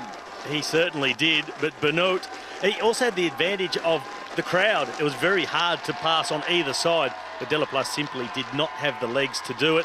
So Benoot onto the radio. All safe. I took maximum points. Tell Tim. And he's caused a little bit of a split. This is now Edvald Boasson-Hagen. We're back now with Rui Costa. The group will come back together, and Rui Costa, I think he will make contact. But I'm imagining, Robbie, that at the front, that conversation between Impey and Tiesj Benoot would have also said, we might not be able to prevent Rui Costa from joining us, but if he does join us, let's make it hurt so we can take some of the sting out of his tail for the end of the stage. Yeah, this will hurt him for later on, that's for certain. And he's not certain to make it. He's still at 200 metres. That's still quite a gap for Rui Costa to be able to bridge. Not too bad. A good effort by Rui Costa to get this close by the top. I thought initially he would make it, but then they started to ride that little bit harder in that last 800 metres. He's got to keep rolling it over, but as we spoke about before, the barrage, they're not going to give it to him for free. He's not just going to be able to ride into the convoy and slipstream from car to car and cross that last couple of 100 metres without too much effort. They're going to make him work for it. The vehicles can make a big difference. Yesterday after the stage, as we look at Julian Alaphilippe, really relaxed in the yellow jersey. I'll come back to that in a moment. You've got something to say about Alaphilippe? I was just looking at the time gap, 7 minutes and 20 seconds. I said it'll probably be after the climb that we'll see De Koning Quickstep start to set some sort of tempo. And I was just, when we saw it, complete relaxation. Boys, stay at the front. We just ride like this, take it easy. Afterwards, just start to roll. They're doing it with maximum efficiency, minimum of energy waste. This is the back of the peloton. We've just been talking about the cars, the convoy for Rui Costa to be able to bridge the gap and making sure they don't provide a drafting benefit. After the stage yesterday, Jakob Fuglsang in a television interview, and then Bauke Mollema going to speak to the race jury, he complained about the TV motos being too close to the man who's now in the yellow jersey, Julian Alaphilippe, and giving him a drafting benefit. And they also spoke about not just the drafting benefit, but on the descent being so close that Alaphilippe and Pinot could benefit from seeing the braking of the motorbikes, etc., to choose their corners. First place, along with Geraint Thomas, George Bennett and Dylan Groenewegen. They're on 5 points. Dowsett has been going well. Thibaut Pinot is up there. He's been scoring points. And our first point for the hashtag Tour Media Medal today goes to Peter Sagan. There is an expletive in it, which I'll swap, but Peter Sagan after the stage yesterday summed it up pretty succinctly. How was the day, Peter? It was okay, but it was flipping hard. So a tough day yesterday for Peter Sagan, and he really fought to stay in contact. Yeah, I mean, fair enough. We got a lot of these... there's an argument. An argument between team management and the rider off the fronts. Rui Costa is not happy with the direction from UAE Emirates. Well, I wonder if maybe the team said, no, I can't give you a pull on the bidon. I'd love to know exactly what was said there. There was a hand signal indicating how far it is until you get to the descent. 23 frustrating seconds. Edvald Bosenhagen doesn't want Rui Costa to come across. And there'll be the little dilemma for guys up here. They want to make it hard or impossible for Rui Costa to get across, but they also don't want to be up here doing too much work, making too much effort. So Rui Costa will be hoping guys will start to think, I'm just going to try and save a little bit of energy, not do as much as the others. Then another rider says, well, I'm only going to do as much as him. Another one thinks, I'll do a little bit less than those two. And then the speed comes off it and Rui Costa can then close the gap. So one vote given so far for the Tour Media Medal to Peter Sagan. Yeah, so he said it was fire trucking hard. It was super hard, Peter Sagan conceded yesterday. Julian Alaphilippe, and this gets back to responding to the comments by also Bauke Mollema about being behind a motorbike. Alaphilippe's response, yes, I put my bike on the car and I took a motorbike. It was really fast. It was better than my bike. I was really going full gas, and Pinot was also. So just sarcastically throwing back that, it was a lot easier to be on the motorbike as opposed to on my push bike, not making anything of it. Two votes for Julian Alaphilippe. And then finishing by, I don't know what I can say. I was not behind a motorbike. Created a big talking point on the radio here in France on the back of that, as they were obviously defending Julian Alaphilippe. 2 points for Alaphilippe. Now for 3 votes, and this is because I like the optimism of it. He hasn't said anything outrageous, he's just said something really positive. Thibaut Pinot, which is for him outrageous, because he normally Before we get to that with Thibaut Pinot, let's take another look at the incident with Rui Costa and the team car. Here it is. This is him currently. This is live. Oh, he can't even really see them in the distance. He's now at 35 seconds. He's losing ground. So he won't be bridging across. By the looks of it, it's going in the wrong direction. But don't give up hope, Rui.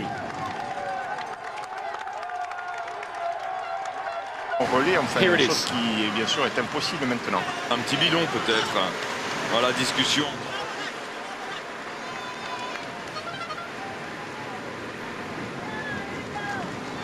Hard to say. I don't think the director in the car could have said anything that was right at that moment. No, it was pure frustration. 9 minutes now, the gap back to the group. They're over the top of the Category 1 climb, the Mur d'Orec.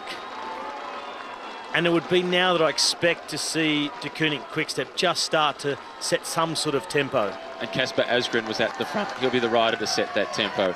So back to the hashtag Tour Media Medal. We've got 1 vote so far today for Peter Sagan, 2 for Julien Alaphilippe, 3 for Thibaut Pinot.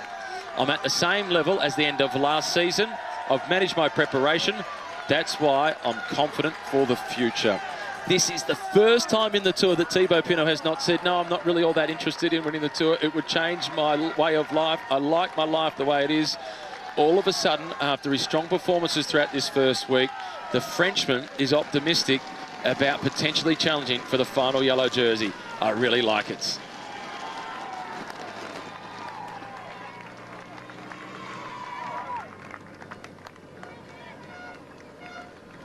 Nicky Terpstra at the back of the peloton, number 177, the Dutchman from Total Direct Energy. Couple of gaps starting to open up at the rear of the peloton. Blustery through this section. And all of a sudden, the Koenig Quickstep, clearly, they've put themselves on the front and they'll just try to contain that breakaway. They don't need to chase it as there's nobody out there that is threatening the yellow jersey of Julien Alaphilippe, but they can't afford it to blow out to 30 minutes or so. Reminder, the best placed rider in the breakaway group is Nicolas Roche. He's at 23 minutes and 14 seconds down. Next best is Jesus Ferrara, who's at 24 minutes behind.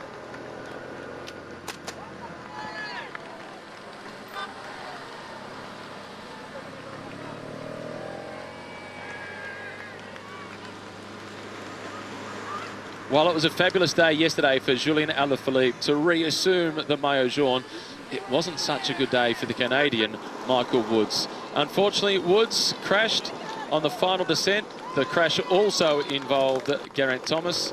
We spoke to Michael Woods before the stage started. Let's now head back to the start line in Saint-Etienne, where we caught up with him and hear from Michael Woods.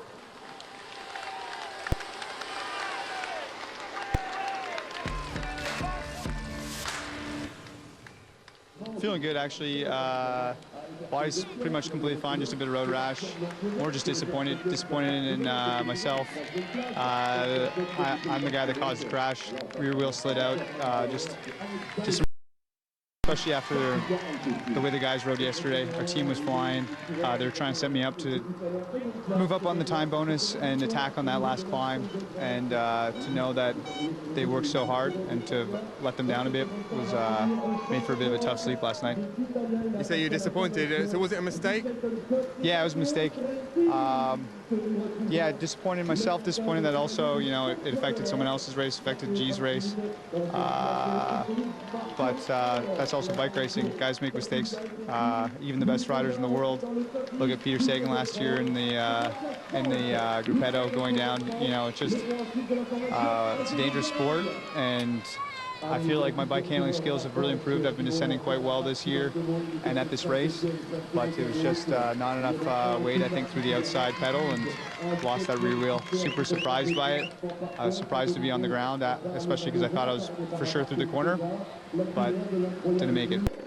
This is Le Château de Rochebaron on Basson-Basset.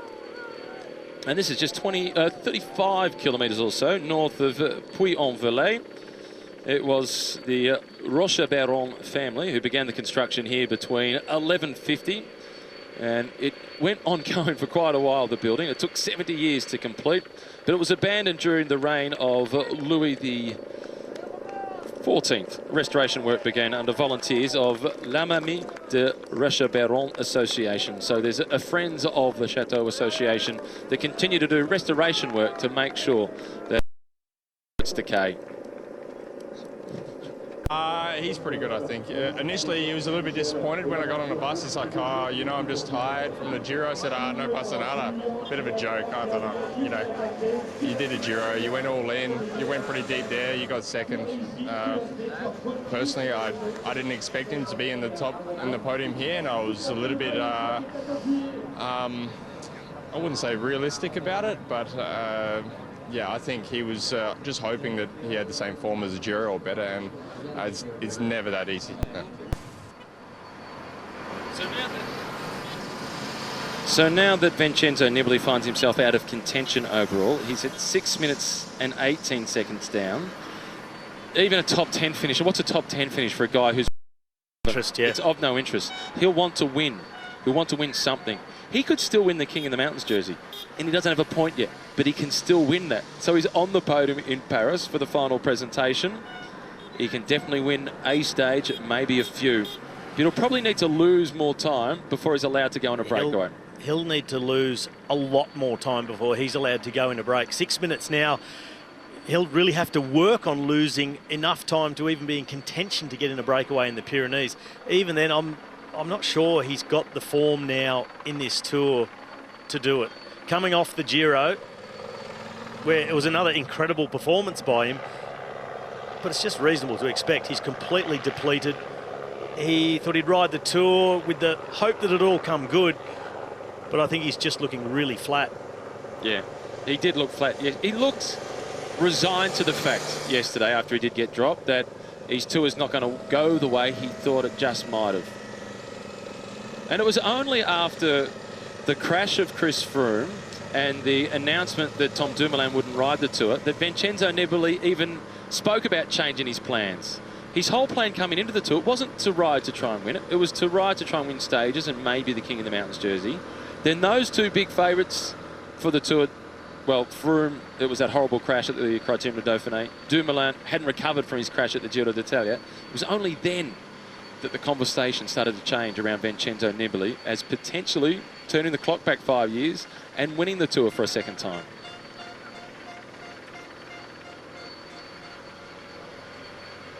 Maybe it just shows it's better to stick to your own original planning rather than be influenced by what's going on with others, with Froome being out, Dumoulin being out. Primoz Roglic, who was fourth in the Tour last year, rode the Giro, finished third overall, just behind Vincenzo Nibali, but not riding the Tour de France. Maybe it would have been better for Vincenzo to say, all right, I've had a great Giro, finished second, missed the Tour, line up in the Vuelta, and maybe go back, probably too late to change all the planning now, but go back to a place that he had fond memories of in Yorkshire, where he won the stage 1 of the Tour de France in 2014, solo. Go back then and ride the Worlds in September, but now that he's here at the Tour, it's a bit late to turn all that planning around and rest enough, ride the Vuelta and prepare for the Worlds. He can still prepare for the Worlds, though, in a different way. He can, but it can take a lot of freshening up. I think it's going to be difficult for him to get in the form necessary. Who would be another rider from the Italian team that you would put as the protected rider ahead of Vincenzo Nibali on that course? Matteo Trentin. On that course? Yep. Simon Clark. Alberto Bettiol. Yeah, okay. The Tour of Flanders winner. Teammate of Simon Clark, who was in the break today for EF after that disappointment yesterday. Yeah. Classics, perfect. Riding a solid Tour so far, and then prepare for the Worlds. So Bettiol, Trentin, that would be my picks. And then a guy like Davide Formolo, who's not riding the Tour, rides for Bora Hansgrohe. He's the Italian champion. He won solo their championship. Can't leave him out of the team, and he'd be a big chance at a difficult Worlds on the course they've set there with the finish in Harrogate. Yeah, a harder course is better for Formolo, and he's not a great sprinter, but gee, he's strong and he's got some good form. He'll be one to watch. Rui Costa, that is what we call no man's land. And he's drifting back slowly, and I wonder whether by the time he gets caught by the peloton, His temper has cooled down. He looked really frustrated when the team car came up. Well, that's what the French and the Belgians call the chasse patate, the chase that comes to nothing. This is at the back of the breakaway. I really think he should have persevered. Look at the body language in the group, the tempo. They've eased off that intensity. Maybe it's once they found out Costa's set up, okay, now we can ease off. Job done, we didn't want him here.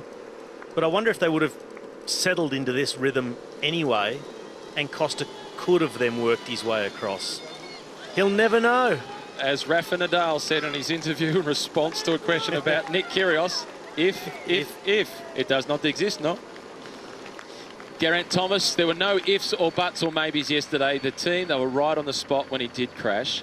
And he looks really calm at the Tour this year, despite the pressure of being the defending champion. Here is Rui Costa. You can see those rainbow bands from 2013 and a shrug of the shoulders from Rui. Popular athlete in Portugal. Twice, I think he's won the most popular sports star in Portugal, ahead of Ronaldo. That is significant. He doesn't want to be popular at the moment. He doesn't want the TV camera with him. I think he wants to ride with some solitude. And he probably doesn't want the team car behind him either. Won't be the last time, though, for Rui Costa. We know he's fighting spirit. He'll get in another breakaway in this year's race. Sprint, if it came down to that. Simon Clark, who we just saw in the pink colours of EF, he would back himself in a few scenarios on this course. Oh, well, the thing is, where are the other places you could go? Simon Clark can win the stage today. Anybody in the breakaway can. They're all in with a chance, some sort of a chance. There's a Category 3 climb that tops out with 62 kilometres to go. It's long range, but that's potentially a spot you could go and hope the rest of the group start looking at each other. Who's going to do the work? Everyone trying to do less than the other one. That's the sort of spot maybe even before it, Tony Martin could go away. A really long way. Pull off a big win like he did a few years ago. A really long way from the finish line. One of the Frenchmen in the peloton who would have loved to have been in the breakaway rides for Total Direct Energy, and that is Lilian Calmejean. For Lilian Calmejean and the rest of his team, Total Direct Energy, it's a stage victory that they'll be hunting this year. They do have a rider in the breakaway. Romain Sicard and Anthony de la Place are the only two French riders in a breakaway group of 15 on the 14 Juillet, Bastille Day. Just only 2 years ago, a Frenchman won a stage on Bastille Day, and he's in the race today, but he's back in the main peloton. Warren Barguil wearing the jersey as the French national champion. The hopes for the French rest on the shoulders of Romain Sicard and Anthony de la Place, and from that group of 15, both those riders are at pretty long odds. Dean, I would be putting them at 14th and 15th in order of likelihood of winning the stage. But you do never know in the Tour de France. So they definitely need to go on the attack because neither of them have a sprint in the legs. But in a group like this, I don't think they're capable of just outriding everybody on the climb either, that final Category 3. But you do never know. I'm going to guess that Tony Martin is going to go from some 75 kilometres to go. So he's going to go early? I think he's going to go, well, for him, that's not particularly early for Tony Martin. No. He's going to go late. No, that's him leaving it late, yeah. That tops out with 62 kilometres to go. Otherwise, somewhere just after it. But certainly, it's just Tony Martin's style. And if they give him 80 to 100 metres gap before they react, that should be enough. All the rules that apply to Thomas de Gendt apply to Tony Martin. Yep. There he is at the back of the group in the yellow and black colours. But he's an even stronger time trialist. Incredibly so, which is hard to believe because Thomas de Gendt is one of the best. Well, it's a different thing. Thomas de Gendt is a solid time trialist, but he has this special quality that he can tap into these reserves of extreme power so late on a long stage and increase his tempo. He can be at a really hard tempo all day long, but he goes to that other gear. He's got that next level he can push himself to. It's just so incredible. I still can hardly believe he hung on there yesterday and won, even though he's done things like that before. It was just so awesome. It was a phenomenal performance. Who's your pick in that front group out of 15? And there are a lot of guys who know how to win bike races up there. Plenty of experience in situations like this. And riders of different qualities, different specialities. Classics riders, climbers, long-range attackers, time trialists. I mean, you've got to pick one. Just give us a scenario of who's going to do what and when they're going to do it. Not that they have to win, but let's play this game. Okay. I think it will come down to a group of 3 sprinting it out for the finish in Briod. And Simon Clark will be in that group and win the sprint as long as he's gotten rid of Jasper Stuyven. And Edvald Bossenhagen. And Daryl Impey. And Lucas Postelberger. It's impossible to pick from the 15. And Ivan Garcia Cortina. What do you think? There's a lot of fast guys in there who also climb really well. That is right. This is just so unpredictable. I'm so looking forward to when the aggression starts in this front group. They will all be fearing Jasper Stuyven and Edvald Bossenhagen with their sprinting reputation. Yeah, they will not want to take them anywhere. On the topic of sprinters, Marcel Kittel is here at the finish line today, and he's just had a press conference. It's not entirely decided as yet. He is happy, though. He said he's a lot happier than he was 3 or 4 months ago. He's put on just a little bit of weight, but it's not as if he's blown out by 10 or 15 kilos. And he's looking at his options. And the team that is most interested in him at the moment, by the looks of it, is the Jumbo-Visma squad. If you were Jumbo-Visma with Dylan Groenewegen, you could create a great environment for a guy like Marcel Kittel, take the pressure off him, and start with him back in the team as part of the lead-out train for Dylan Groenewegen. Help him get his mojo back. Be in a winning environment. I think I wouldn't even go that far as lead-out train. I would start with him back in the team on the opposite side of the program. You're riding a double program in these big teams, sometimes a triple program. So put him on the other side. Put him in different races to Dylan Groenewegen. You have the pressure on Groenewegen, the biggest races, the Tour de France, until Marcel Kittel is back at such a level where then you've got to consider a bit more carefully ambitions, who's capable of what and where, but and then work on them cohabitating within the team. On cohabitating, the guy he spoke about the most in the press conference was the rider who was in the breakaway for Jumbo-Visma, Tony Martin. And although we look at Tony Martin and we think of him athletically as a machine, and he is a machine, he's Terminator-esque, but Marcel Kittel has spoken about the human element of Tony Martin and how good a company he is for him to be around, just for his mental health. So for Marcel Kittel's sake, and for the sport's sake, I hope he does return. And I hope he goes to Jumbo-Visma, and I hope they put him in every single race with Tony Martin. Well, if you believe the rumour mill, Jumbo-Visma is going to be a team of about 50 riders next year. They're interested in everybody. It's become the new Ineos tactic. Oh, yeah, no, we're interested in them. Yeah, we can offer them a contract. Jumbo are a little bit the same at the moment. There's the talk of Tom Dumoulin going to Jumbo-Visma. And again, that's because of his relationship in that team with Mike Turnison. Relationships are everything. It's a contact sport. Average speed at well over 41 kilometres per hour on a pretty lumpy start to the stage. 10.5 minutes, so De Koning Quickstep have decided that is enough. We're happy with that, and it means they're leaving room for anything unpredictable to happen. Mechanicals, crashes, whatever.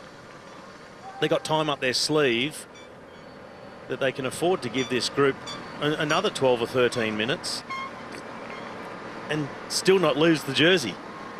Tim Wellens at the back of the peloton, leader of the King of the Mountains classification. And 196 Johan Alfredo is still in contact. He's bouncing back from the gastro that he had yesterday.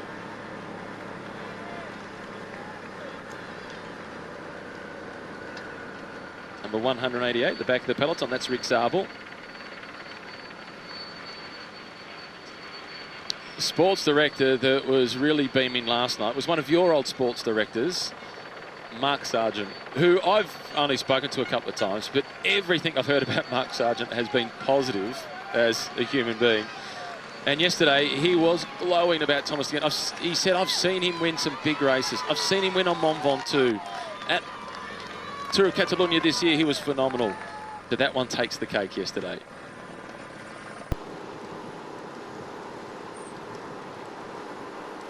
There's Jesper Stuyven, who Robbie spoke about, with the yellow helmet on and the yellow number from Trek Segafredo. They're the teams that's the team that leads the team's classification. Movistar in second, and they're at 1 minute and 39 seconds behind. So for that classification, it's been really important that number 67, Marc Soler, has made it into this breakaway group. Movistar is a team that's won the team's classification on a few occasions in the past. No sign yet of Jesper Stuyven sprinting, but Edvald Boasson-Hagen is checking across the shoulder. Now Boasson-Hagen goes and Stuyven is right behind him. He knew the man to follow. He's not wasting any energy. He lets Boasson-Hagen take 20. It's only a 3-point difference. He gets 17. That shows Jesper Stuyven's commitment to the stage victory. I like that Stuyven didn't sprint then. Yeah, intelligent. And Edvald Boasson-Hagen, before that sprint, he had 5 points in the green jersey competition, which had him in 61st place. So out there really just getting something.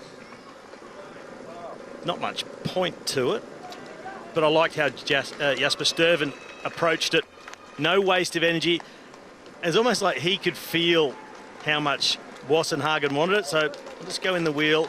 Just a few pedal strokes. 20 points would have been better, but saving energy and a couple of points less is just as good.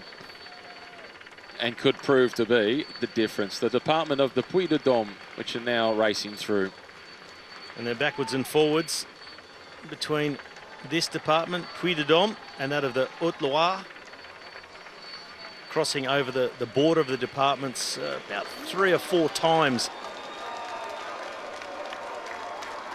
As they stay high up on the ridgeline and then dive down through the sprint, and then that category 3 looming.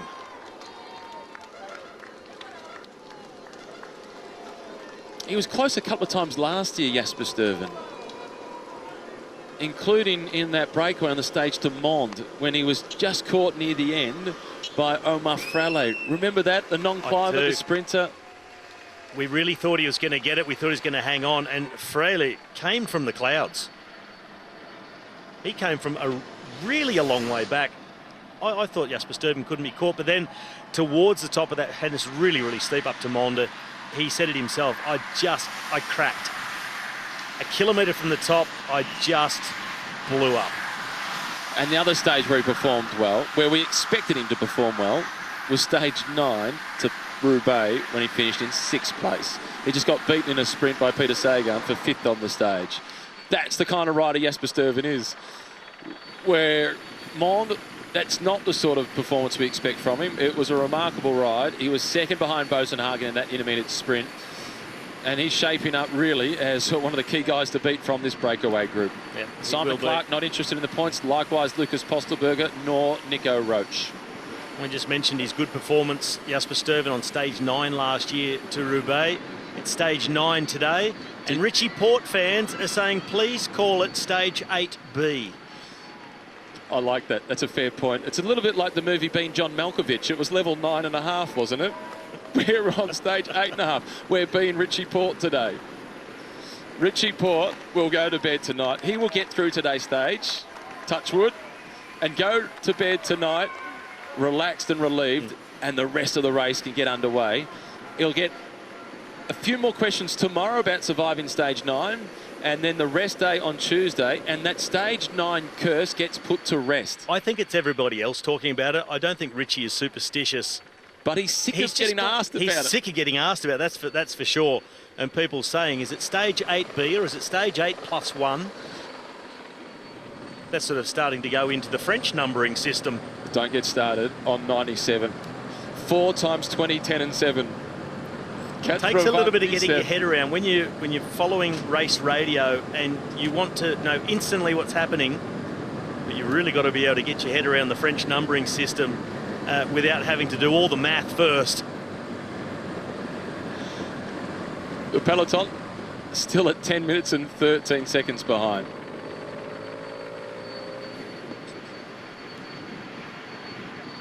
How about that time you thought there were two riders in the break when they said 21, 20 and 1? So, hey, Matt, there's no number 20. It's just it's 20 and 1. 20 and 1. I told you I couldn't take this job seriously. No, you couldn't. Yeah. Into the feed zone for the breakaway group.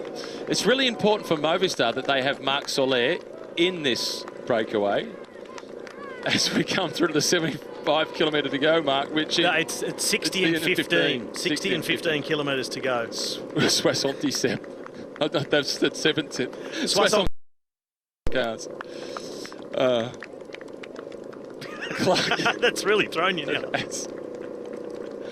De La Place, he's all across it, the rider from Arkea Samsic. They're losing a little bit of time on the peloton, not because the peloton's really chasing, but because they're taking it easy and they're waiting for the moment where they start the attacking to try and win the stage. There's no pressure coming from behind, so it's all just concentrating on racing each other. And that's going to make it so fascinating to watch. Those just have to wait to find out, and quite often you even have a pretty good idea of how it's generally going to turn out. Today, not a clue, and I love it. There's 15 riders in the breakaway with 30 possible scenarios. Oh, and the rest. You could have a rider you think, oh, he's gone, he's out of it. Then back in the mix, because you just don't know what's going to happen. That is the beauty of it. And there's only one team in there with 2 riders. Well, we'll see if they can turn that numerical advantage into a big result for Bahrain Merida. The teammates of Vincenzo Nibali and Rowan Dennis. Well, meanwhile, here in the peloton, it is a rolling rest day. Speaking of rest days, normally the rest day comes on day 10. The Monday. The Monday. But because today is a Sunday and it's the 14 Juillet, the Fête Nationale de France, it's a public holiday tomorrow, so no rest day tomorrow. They're having a stage because that just guarantees big crowds, lots of spectators along the course with everybody having day off. So the rest day's been pushed back to the Tuesday. It also shortens the gap in between rest days. Then only 5 days of racing between until they get the next one. Tomorrow is an opportunity perhaps for the sprinters. The breakaway gain tomorrow will be holding out a little bit of hope as well. Off to Albi tomorrow, another one of the long stages of the race. Tomorrow is 217.5 kilometres, making it the second longest stage of the race. Max Richese now in the role of pure rouleur domestique, instead of what we usually see him doing, a high-powered, high-octane effort in the final kilometre. And usually his role, every time his role, is that 400 metres to 200 metres, and hopefully for Elia Viviani, inside 200 metres to go. When he delivered him perfectly in Nancy, he got him to 180 metres to go. A few days later then, in Chalon-sur-Saône, he got him to a good position, but it was a very difficult sprint to lead out. Viviani said he did have a slow leak in his back tyre as well. He didn't quite get him that distance from the finish, and it was a really high-speed one. Other sprinters just catapulted out of the wheel. Viviani fading back to 6th. But they'll be looking to make amends for all of that tomorrow, expecting a bunch sprint, especially with the easy sort of day that most riders are getting in the peloton today. Caleb Bjorn up towards the front, having a chat alongside Richie Porte. Richie Porte wearing the yellow helmet because Trek Segafredo lead the team's classification. There was some criticism directed towards Richie Porte after yesterday's stage for not going to the front and chasing Julian Alaphilippe to defend the yellow jersey of Ciccone. Bigger picture for the team. Any day in yellow for Ciccone was a bonus. It was a great result for them. But Richie Porte is the protected rider. He's well within his rights not to do the chasing. And it wasn't Porte's decision. It was team management's decision for Richie Porte not to chase yesterday. Is Ivan Garcia Cortina, who is just nursing his way off the front. Sturven follows. Next in line is Tish Benoot. It starts again. It seems to me that this is such a high-powered group. Everyone's a little bit apprehensive about making their big attack. It's as if they want to wait till all the others have played quite a few cards and then go.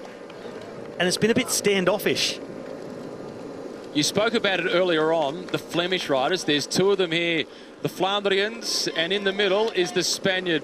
It is Sturven at the front, Garcia Cortina in the middle, and Benoot at the back, and he wants to press on. Well, Benoot wants to up the pace even more. Sturven looks down, says, come on, legs, go with this acceleration. Benoot, he really sees an opportunity here. Use these two strong men, get a gap over the rest, and he would have it in his plans, then attack them on that final Category 3 climb, where he is really capable of riding away from these two heavier set, powerful riders, but he is the best climber of the three. He's the man really pushing it from behind. Harada with the response. Strong climber Harada, so too Roach just behind him. Garcia Cortina is the kind of guy that they would like to distance on this climb. Tratnik, good roll. The second rider of Bahrain Merida responding. So they're doing everything right at the moment. Pressure really on. We spoke about the riders who really need to attack, who don't have a sprint. All but one. They've got Jasper Sturven with them. Don't underestimate Ivan Garcia Cortina in a sprint not finish. slow, yep. He won a stage at the Tour of California this year into Ventura. In second position was Max Richesi. Simon Clark trying to come across. Daryl Impey right behind him. So Garcia Cortina is quick and life is tough at the back. Scurrying, trying to stay in contact. Edvald Bosenhagen doesn't look great today. Number 201. It's reminding me of his ride to Colmar when he had a mechanical problem in the final part of the race, was trying to chase back on over the climb. He is hanging by a thread. He is not the boss today, Eddie. This is Lucas Postelberger.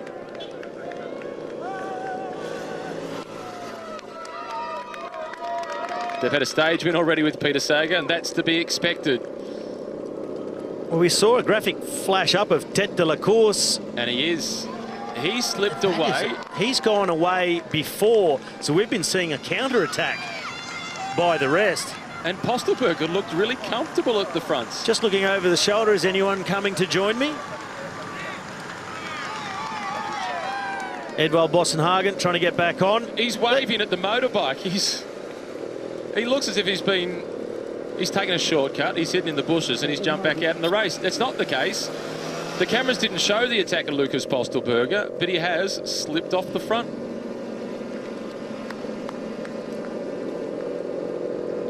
And the chase is on from Bahrain Merida. I'm really not sure what the hand gesture was all about, as if he was waving the motorbikes away. It's normally the opposite. Maybe going back to yesterday's discussions about riders being too close behind motorbikes. The motorbikes, actually, it's their fault for coming too close to the riders, not the rider's fault. Exactly. The rider is always going to push the pedals as hard as he can. It's up to the motorbikes to get out of the way.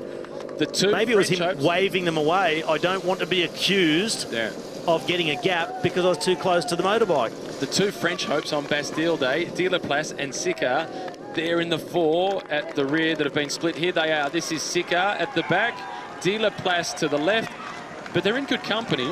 Tony Martin in yellow and Edvald Bosenhagen in the white and green from Dimension Data. It's not good at this point of the race, of course, being in the last four on the road, but if you look in front of you, see Tony Martin, you'll think, gee, we're a good chance of just coming back when the road flattens. There's still hope that you can return whenever you are with Tony Martin. Postelberger at the moment, he is benefiting not only from his own power, but a little bit of a standoff behind him, nobody wanting to make the effort required to close the gap, all trying to coax each other into doing a bigger turn than the other. Postelberger, he was a stage winner at the Giro d'Italia last year with a day in the pink jersey as the overall race leader as well, when he just slipped off the front as part of the lead-out train for the Bora Hansgrohe team.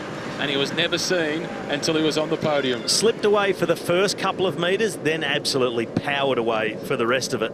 He was great. He's also been a former winner of the RAS race in Ireland, so we know that he can cope with some tough conditions. Well, Postelberger, also a former Austrian champion last season. This season it's gone across to his teammate, Mühlberger. Conrad. Conrad, actually. They've all been Austrian champion. Yeah, it was Gregor. All three of them have Gregor been. last. Yeah, last year. Bullberger to Postelberger to Conrad. The chase is being led by one of the two riders from Bahrain Merida. And Tony Martin, that group of four at the back, they look like they're about to rejoin. Out to 11 minutes, you're right. The peloton hasn't slowed down. The breakaway is sped up as they start to attack. Almost out of sight for the chasing group. Clark in the pink colours assessing the situation, and he is out of sight. You look forward up the road. They could just see him on the last straight, but the gap opening up all the time now, 25 seconds. But pretty soon it's going to be panic stations back here. Who's not working? Tony Clark, Martin. Yeah. Harada looks as if he's about to call for the team car. Bosenhagen rolls through. No, Harada rolls through. Clark with the team car. Clark's got to gamble. He's got to gamble on the other riders getting nervous and doing more, and then try and place his attack on that Category 3 climb. So they're through this period along the Valley Road. They've got a fair way before they get to the base of that next climb. So there's a long time for Postelberger to open up that gap. They ride underneath Le Château de Servières. And the Château de Servières, that dates back to the 13th century. It was an old fortified house, and they've conserved much of the building and the lower courtyard. The building itself is split over 3 levels, and the chateau, including the outhouse, were inscribed by decree on the 7th of February 1994 as historical monuments. It is a private property, and it's not open to the public. Postelberger, he's out to 30 seconds. He's just taken a bid on from the neutral service. He'll take what he can get. They're not letting the team car come across as yet, which is rightly so. This group needs to work cohesively and really chase, because Postelberger is Mr. Consistent and he's super strong in the process. Out to over 30 seconds now. And it's the passengers at the back, just those 2 riders refusing to come through. It's just taken the impetus out of the group. This is Simon Clark now stretching. Is he suffering from cramp? I thought he was bluffing. He did a lot of work yesterday. He did. He did a lot of work yesterday into Saint-Etienne, and Simon Clark is really starting to struggle at the back. Well, the counter-attacks are coming. It's Jesus Harada who is trying to go across. There's another group already gone across to that counter-attacking move as well. So ahead of Harada, there are still more riders up the road, already gone around the corner. Simon Clark now makes the reaction.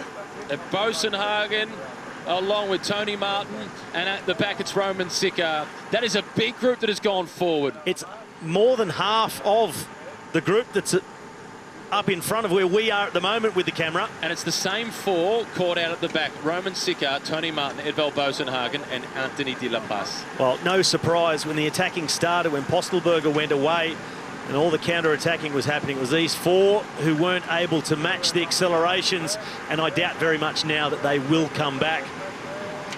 Which is unfortunate for our Norwegian colleagues next door. There'll be no chantings of Eddie the Boss. Today it might be Eddie the Brave, but unfortunate. This is bad news for Postelberger. Good news for viewers, fans and commentators. Simon Clark here. He is with Garcia Cortina and Harada. But he can't afford just to sit on. Garcia Cortina will. Clark needs to work with Harada. Garcia Cortina has Tratnik in front. Narsen is there. Benoit is up there as well. Daryl Impey.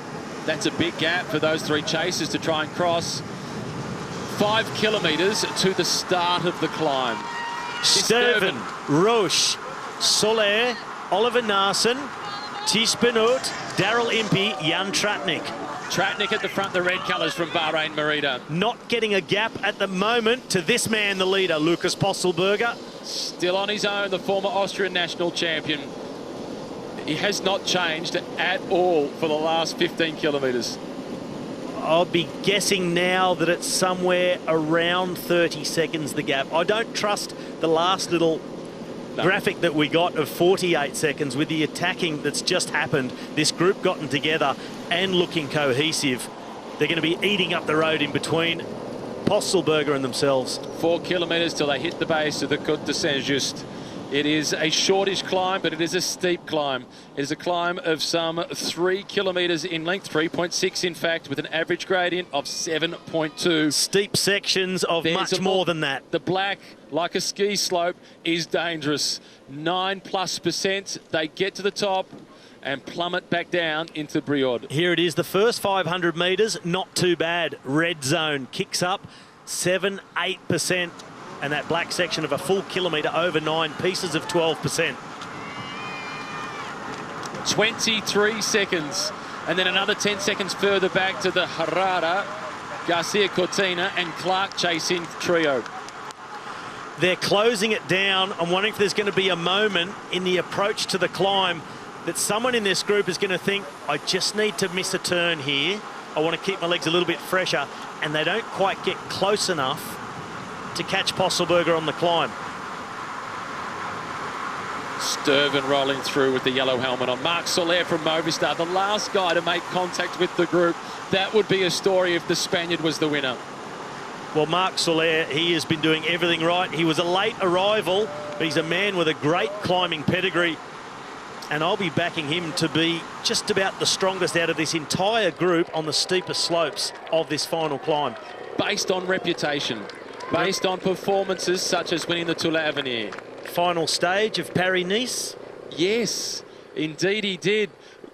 Late attack and moving into the yellow jersey last year, and he was attacking against Alberto Contador. The pedigree is most certainly there. When I saw him get across, and now in the situation he's in, he's firming as a favourite to win this stage. Not against Alberto, a la Alberto Contador. He said that was part of his inspiration for that style of attack. He'd seen Alberto do it in the past, so he did it, and he won. It was a super performance. The gap opening up now between our counter-attacking group at 20 seconds. The other riders, we saw that four-man group.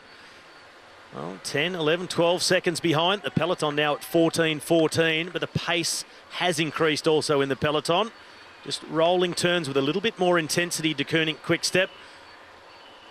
So they'd also be thinking 15 minutes is enough. We'll try and keep it somewhere around that, but also try and keep everybody on board and try not to make the peloton too nervous. Kasper Asgreen once again. It's hard to believe he's just 22 and has done so many kilometres on the front of the peloton in his first Tour de France. Robbie, 18 seconds for Postelberger. The gap is melting. He's almost on the foot of the climb. The Salmon. The year of the Salmon. Also coming this far up La Loire. Upstream, but it's downhill to Brioude after they get over the next climb.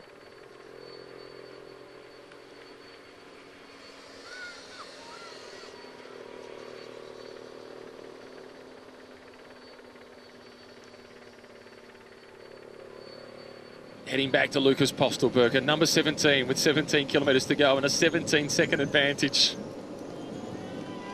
You know I like things organised. As soon as I saw all those numbers pop up on the screen, I knew you'd get excited just about that. You're a stats man. Well, is Lucas Postelberger going to add to his stats with another victory, or is this group going to be well enough organised? Daryl Impey, not only one of the big powerhouses in this group, he'll be talking, he'll be directing, he'll be encouraging everybody to keep working smoothly together. And Oliver Naesen calling the motorbike with the TV camera on it out of the way.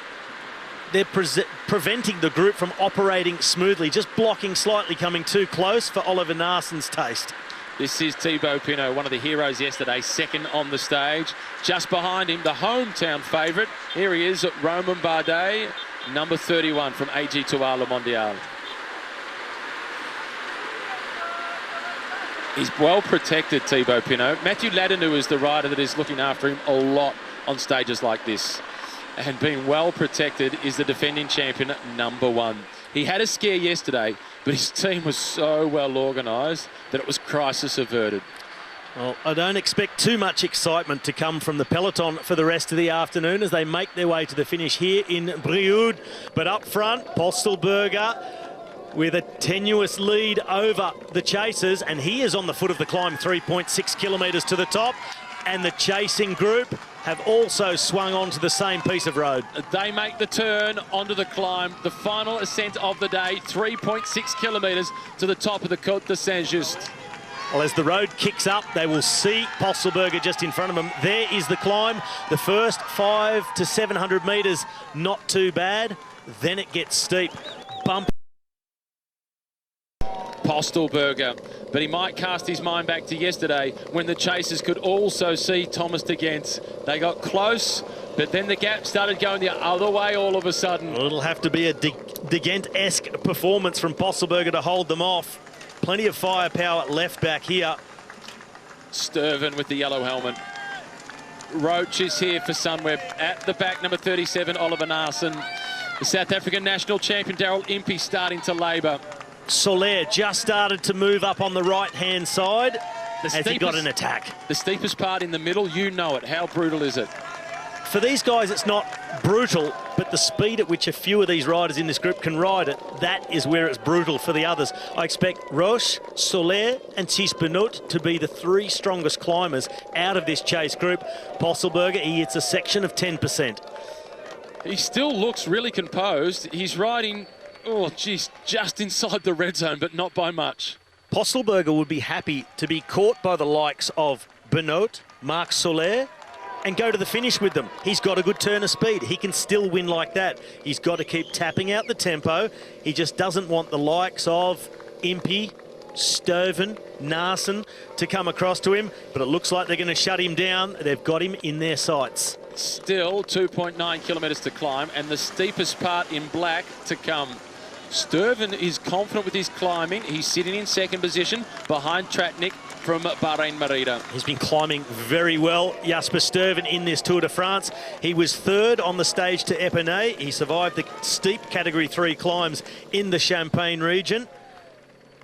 And he is fast at the finish. A couple of top 10s in the bunch sprints as well. Yeah, significantly. Third to Epernay, eighth in the Annecy, and then eighth again with the pure sprint into Chalon-sur-Saône. So he is quick and he is climbing well. He's had 4 top 10 finishes so far in this year's race, Jasper Sturven. And he would swap all of them for a stage victory. Postelberger plying away at the front onto this 9% gradient. He's at the midway point on the climb, almost. Sturven now at the back. In front of him, Oliver Naesen, AG2R. Marc Soler from Movistar. In front of him, Daryl Impey. Postelberger, they are going to catch him. Plenty more to come of this climb. 2.5 kilometres from the top. And they're just coming up to the steepest section now. It's the Slovenian Tratnik who is putting the pressure on.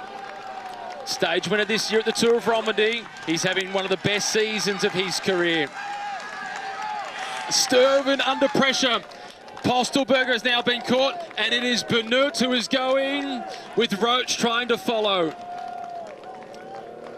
Thijs Benoot. Tratnik sticks with them. And Roach is able to match. He still stays there with him. And now Postelberger. Postelberger is being dropped. Jasper Sturven hanging on. Marc Soler, well, that energy he used to get across may be really costing him now. Roach. Nico Roach goes again. Roach going solo. He's won a stage at the Volta a España. He'd dearly love one at the Tour. A huge reaction, a rapid one from Jasper Sturven. The man who just looked under pressure has just made a big acceleration to ride across to the wheel of Nico Roach. Thijs Benoot, he reacts. Another Belgian. Naesen, he's come across. Still Tratnik there in the wheel. Daryl Impey rocking and rolling. And Marc Soler is losing the wheel. Impey suffers and fights on. Spare a thought for Lucas Postelberger. That was a brave performance. It looked like he stood a chance for a little while. Marc Soler must be paying the price for the chaser early to get across and join the group. Normally you'd expect he would be the man on the move on a climb like this, but he looks a bit cooked from that big effort to join this group. Nico Roach, he keeps the pressure on. Thijs Benoot, remember his win in Strade Bianche. Steep hills, steeper than this, on gravel. He's got it in him. He'll keep on keeping on, but he needs to be alone. He has to keep attacking. The steeper, the better. Marc Soler don't think he'll come back, will he? Now Impey under real pressure at the back. In front of him is Oliver Naesen. Roach, followed then by Benoot and Tratnik. They fear the sprint of Sturven and Impey. And Naesen, those three are together. If they stick together over the top, they've got the firepower to ride their way back to these guys in the front. Roach now with Benoot. Tratnik losing the wheel, looks back over. He sees the faster men coming. Sturven also taking a look back. Not good signs for them. Roach pushing on with Thijs Benoot. For Roach and Thijs Benoot, it's 1,700 metres of opportunity. A chance to open up the gap because they'll need a significant one on the three fast men chasing. The last part of this climb is not as steep, so an opportunity for the chasers to find some rhythm again. They stay up on top for about 1.5 kilometres before they do the real descent, and then they've got that section into the headwind, dragging uphill and then staying up on a bit of a plateau and the wind straight into their face. And on the way down, based on the course roadbook, it looks as if there's just a little bit of an interruption to the descent. That's that drag. It's at about 4.5% and straight into the headwind. Really, really heavy section. Get through that, it's a dive down all the way into the finish at Brioude. These three still in with a chance. Oliver Naesen at the front. In the middle is Jasper Sturven. At the back is the brave Daryl Impey, fighting to stay in contact. This is a good situation for these three. Even though they're dropped, they've still got them in their sights. Stick together, team's time trial, they can get themselves back in contention. These two have got to give it just absolutely everything, not think at the moment about winning the stage themselves, just making sure they fight it out between themselves. Yeah, neither of them sprinters. Thijs Benoot, only the one significant win in his career, Strade Bianche, but he's been so close on so many other occasions. From here to the finish, a moment's hesitation between these two. They will get caught and not win the stage. Tratnik finding a second wind. Fighting back, the Slovenian. He's almost in contact. He checks across the shoulder. 1 kilometre, stepping stones to the top. Gradient eases off now through the final kilometre of this climb. Naesen, Sturven and Impey, they look like they're starting to close back in. So the attack by Roach and Benoot, it seems like it's come and bitten them back. It has, and Tratnik has returned. It's not a smile, it's a grimace, but he'll be happy that he's made contact.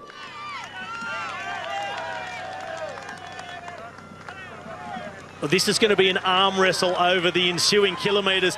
Coming towards the top now, Jasper Sturven, a little bit of increase in the pace. Nico Roach, he looks over the shoulder, accelerates again, willing that gap to open.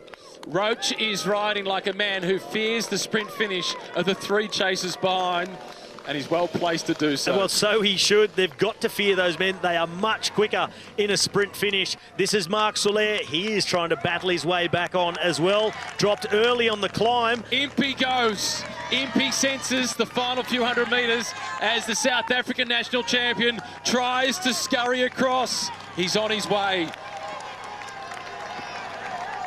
Thijs Benoot and Nico Roach, they're working together. They're working in unison. Impey going all in to join the two leaders. He is storming across the gap, the South African national champion. Bad news for Sturven and Naesen. They could have used his help to close things down, but Impey doesn't want to sprint against them either. But will his presence dissuade these two from working super hard? Whilst he's sitting the wheel, he's going to be really hard to beat. That could take the momentum out of this group. Roach and Benoot may be content to sprint against each other, finding themselves an even match. They'll now see Daryl Impey, and now he's got the speed and the power to beat them in a sprint. But they just can't afford to sit up and be caught by two more fast men on the chase. Yes, that makes it even more difficult. Marc Soler now slowly coming back to Oliver Naesen and Jasper Sturven to make it three to work together versus three out in front, with Tratnik caught in the middle. And don't worry about the other two working with Daryl Impey. It's Daryl Impey who is driving over the top of the climb. Daryl Impey knows now he finds himself in an ideal situation with two men he's sure to beat in a sprint. He's got to push on, distance Sturven and Naesen. They now see Tratnik in front of them. Marc Soler has found his way to the wheel. Will he be dead weight in this group or assist in the chase? 12 seconds the advantage for the three leaders. Sturven, Naesen, Soler, they're the ones chasing. Tratnik caught in the middle. Impey, Benoot and Roach out in front. They get a little bit of downhill. It then kicks up again, stays up high before they get the real descent. Work together across here. Impey, he is just going to keep the pressure on all the way. He knows this is ideal.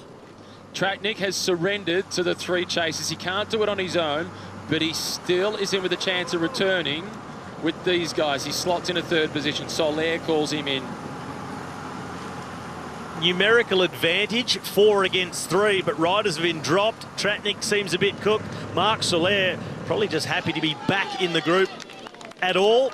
Benoot now, big turn on the front. This is that next little rise up before they get to the real descent. You see Nico Roach then, his head just dropped, looked between his legs as if to say, oh, really? Yes, but he's in with a chance. They're going to have to find something special to beat Daryl Impey if those 3 riders can stay away. The chase now on. Naesen and Sturven, absolutely nothing to lose. They can't afford to look at Tratnik, worry about Marc Soler. The 2 of them, a 2-up time trial, get themselves back to that front group. Meanwhile, back at the peloton, they're just riding for positions to stay safe. And lots of riders from Mitchelton Scott coming to the front, protecting Adam Yates. They'll be tuning into race radio, screaming, go, Daryl, go.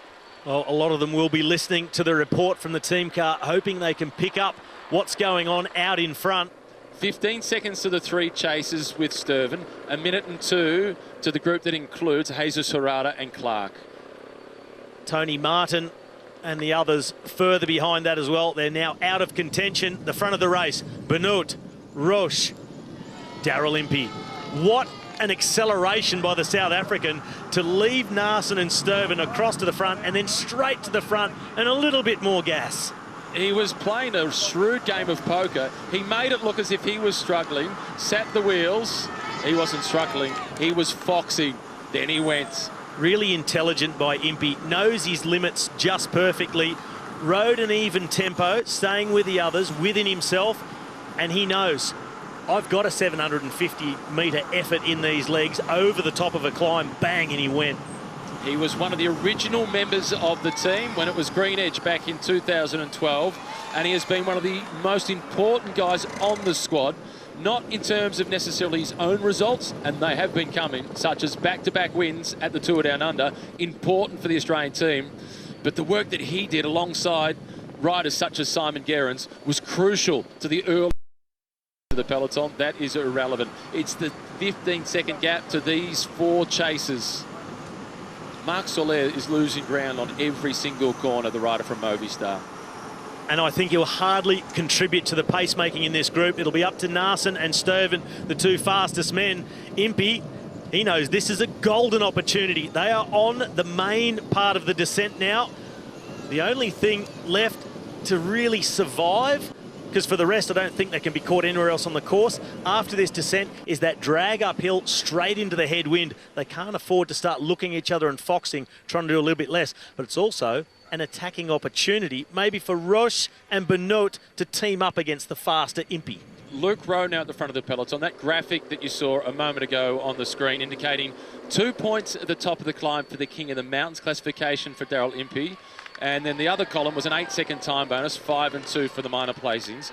The King of the Mountains points, the time bonus, not interested out in front. It has no impact on the race because they're chasing the stage victory. Now this is defending the position of the defending champion, Geraint Thomas, sitting behind his good friend Luke Rowe. All about safety. Start the climb at the front. Keep an eye on your rivals. Don't get caught out. They're not worried about the time gap to the front. And now they're in position. They'll ease back off, and that time gap will grow back out. Doesn't matter. 8.5 kilometres to go. It's 3 versus 4 out in front for the stage win. And we've seen by watching Daryl Impey out in front, although it's not super dangerous, the descent, it's not pedestrian either. So they need to stay at the front. And they had a warning yesterday with that crash into Saint-Etienne. And there's a couple of tricky corners. Here is that hill, and Ties Benoot, he says, Impey, I don't want to take you to the finish. I've got to get rid of you. All or nothing from the Belgian. Nico Roche, the gap opening up in front of him. But Impey at the moment has it covered. It's Let's Go Motorhomes, and it's a big motor in the quads of Daryl Impey, who doesn't just go across to Tish Benoot, he slots right into his wheel and gets on his personal space to let the Belgian know he's back. Oh, we said it was a possibility for an attack on this section. Tish Benoot, he's tried his hand, and Impey has all the answers. 16 seconds, Marc Soler is working, but it's heading in the wrong direction for the 4 chasers. Roach looked as if he was gone, but he's not surrendering. He keeps on fighting. And Impey is working with Tish Benoot, so he should, because he's got his measure in most normal circumstances in a sprint. This is now a heroic move, as in second position is the hometown hero, is Romain Bardet, being followed by George Bennett and being followed by Richie Porte. Well, this is an interesting move. Romain Bardet disappointed on La Planche de Belfield, big time loss, riding into his hometown. George Bennett says, I'll have a little piece of that, see myself move up GC. And Richie Porte, well, what a nice aggressive move to see from him, trying to steal some time. It's Tony Galopin at the front, but Richie Porte, he knows this town well. It was here in 2013 that a stage finished in Paris-Nice, which he went on to win overall. Even if it's not an attack intended to go all the way to the finish, it'll put him at the front for the downhill, which you'll also know there's a couple of tricky corners on the way down. Start at the front, set your own pace. That is what Daryl Impey is doing. He's now up there with 2. He's not worried about a return as such of Nico Roach. He's got to maintain the gap over the likes of Sturven and Naesen, because they are too quick to deal with at the finish. Impey in a 2-up, he'll be oh so confident. Oliver Naesen is the rider at the back of this group. Jasper Sturven, Robbie was referring to, with the yellow helmet, now going through to the front. Tratnik, the Slovenian, in the middle. The attack continues. It's Romain Bardet finding his confidence on a road that he knows like the back of his hand. The sprinters, they will wait for tomorrow. They're already sitting up. They will roll on into the finish. They've had a good recovery day out as far as Tour de France stages go. No more competitive urges on the day for the man in green. It's all happening up the front. This is Bardet, Porte and Bennett.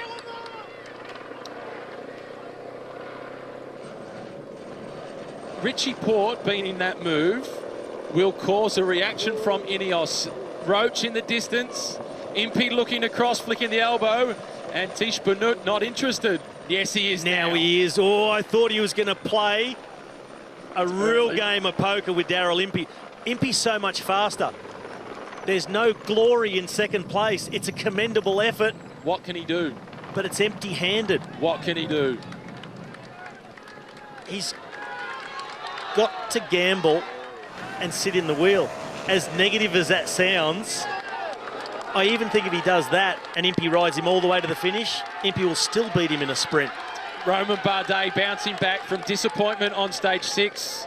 Richie Porte looking composed in second position. And the climbing Kiwi from Nelson, George Bennett in the yellow in third. I think the best thing that Richie Porte can do is just go with everything to the top of the climb, at least get himself onto the descent in front. Maybe put some pressure on Ineos, their team leaders, to take a few risks, increase the pace, but they're coming back. Richie takes a drink. It's Michał Kwiatkowski who's rectified the situation for Ineos. And Richie Porte doing everything right to put to bed the ghosts of stage 9. Another little acceleration there from Richie Porte. Just make them close all of the gap, not give it away for free. And he really will want to start this descent somewhere near the front. Ineos closing it down and looking very comfortable. Time gap out the front now, 19 seconds. Daryl Impey will be starting to feel very confident, but can't afford to sit back, can't afford to take the pressure off. Kwiatkowski is the first of the riders from Ineos, followed by Thomas, and then it was Bernal. Impey, at 5 kilometres to go, appears to be doing the lion's share of the pacemaking. And it's downhill to the finish from here. That is it. There is no more uphill. It starts to go gradually down. They'll then take the right-hand turn onto the main road, which will lead them into Brioude. It is super fast. This gap, I think, is going to be enough. And Impey, he won't outsmart himself by starting to swing all over the road and go slow and look at Benoot and try and make him take the front, he'll ride it all the way in. He'll do enough to maintain this gap. He'll be so confident that he's much quicker. Roach is about to be caught by the chasing group of 4 to make it 5. And they're at 13 seconds. But that group is still working well together. They're working really well together. This is Kwiatkowski. He calms things down in the peloton with Thomas behind him. Jonathan Castroviejo, he's done his job getting his leaders to the front of the group for this climb. No more action really to be had in the peloton. It's all at the front. Here is the chase. Stuyven, Soler, Naesen, Tratnik, Nico Roach now slots in 5th wheel. 14 seconds. The gap behind Impey and Thijs Benoot. How disheartening for Roach, having been in front and now chasing. There is the Irishman at the back of the group for Sunweb. Naesen, big turn on the front. Soler having trouble staying in the wheel. They're coming now through 4 kilometres to go. 14 seconds. Impey still driving the pace out in front. He's trying to swing off to get Benoot to come through, but Thijs Benoot is playing a very cool game of poker. Not anymore. No, he's working, but he's just leaving it a little bit longer than he may otherwise if he thought he could beat Impey in a sprint. Daryl Impey will be grateful for anything that Thijs Benoot is doing. Just that little bit of assistance, maintain the gap. Once they get to about 3 kilometres to go, they turn right, straight down into town. And from 3 to just inside 2 kilometres to go, about 1.5 kilometres, it is super fast downhill. There's then a roundabout. They'll be doing nearly 70 kilometres an hour when they hit that roundabout. They'll jump up and over, straight through. Inside the last kilometre, there's one tight right-hand turn, according to the road book. 550. How tight is it? It's a fast right-hand corner, just a little scrub of the brakes on the way in. It's not as tight as it looks in the race book. Naesen with another acceleration, but the leaders, they're out of sight. 16 seconds, it's building as they go through the 3 kilometre marker. Downhill to Brioude, Benoot and Impey. The South African national champion, he's worn yellow, but he hasn't won a stage. He's 34 years of age. This would be big. Naesen flicks the elbow, Tratnik comes through, Stuyven, they know now they won't get back on terms with the 2 in front. Impey's too canny. Look at how hard he's driving it. Downhill, the speed well above 60 kilometres an hour, and the downhill about to get even steeper. 2 kilometres to go. You can freewheel down here at 60, the next part. But there's no freewheeling out in front. Thijs Benoot rolls through, and Impey, a chance to breathe, a chance to contemplate, a look over the shoulder, assess the situation. What comes next for the champion of South Africa? Well, that is a winning gap. They will not be caught by the chasing group. They're still working. Roach rolls through. Stuyven, Tratnik, Naesen and Soler in blue. And this is that really fast part of the final run into town. The gap at 18 seconds. That is more than enough with 1.3 to go. This is a roundabout. Safely through. And it's Impey who is at the front. He likes to be on the front for the technical sections, and he keeps on driving. He knows Thijs Benoot as a rider. He knows he doesn't pack a big sprint, so Impey needs to just keep riding. Make opportunities. A huge stage win today. And what a contrast. The looks on the faces, the joy of Impey, the disappointment of Thijs Benoot. He couldn't have done it much better than he did. He couldn't have done it any better than he did. He launched the sprint. He got his handlebars in front of Impey. Maybe the only thing he could have done was just backed into him very slightly, try to catch him on the barriers, keep him boxed in, slow his sprint down and make Impey really reverse out from behind him. But in all honesty, Impey just too much power. Minor placings now. This is Garcia Cortina sprinting against Simon Clark just for the minor placings inside the top 10. And it is Garcia Cortina slightly to the better of Clark.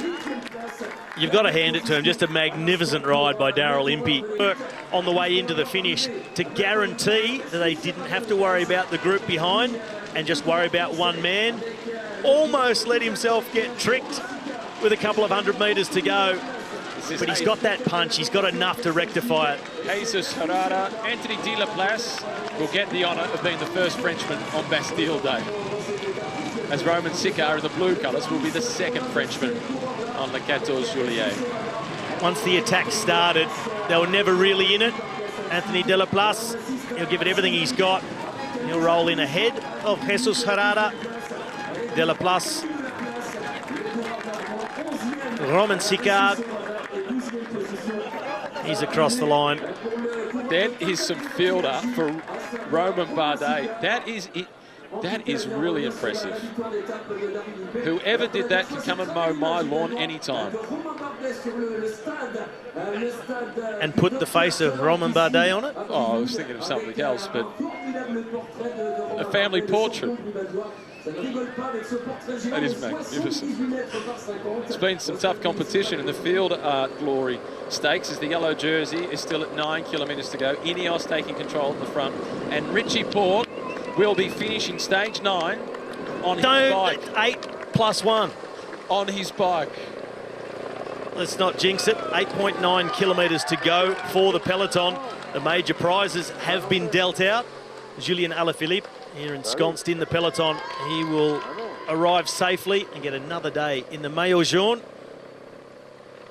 And the attention tomorrow will turn to the sprinters. The finale today, it took a while to kick off. But once it did really get going, what a treat. It really did kick off.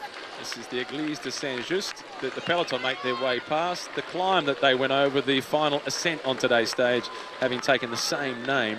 And that town on the outskirts of Brioude also taking that same name. Gianni Mosca on the road at the front for the Ineos team. A reduced peloton. Castroviejo in second position. The white jersey on the left-hand side of the screen as we look at it is the leader of the best young rider classification, Giulio Ciccone, number 132, or 133.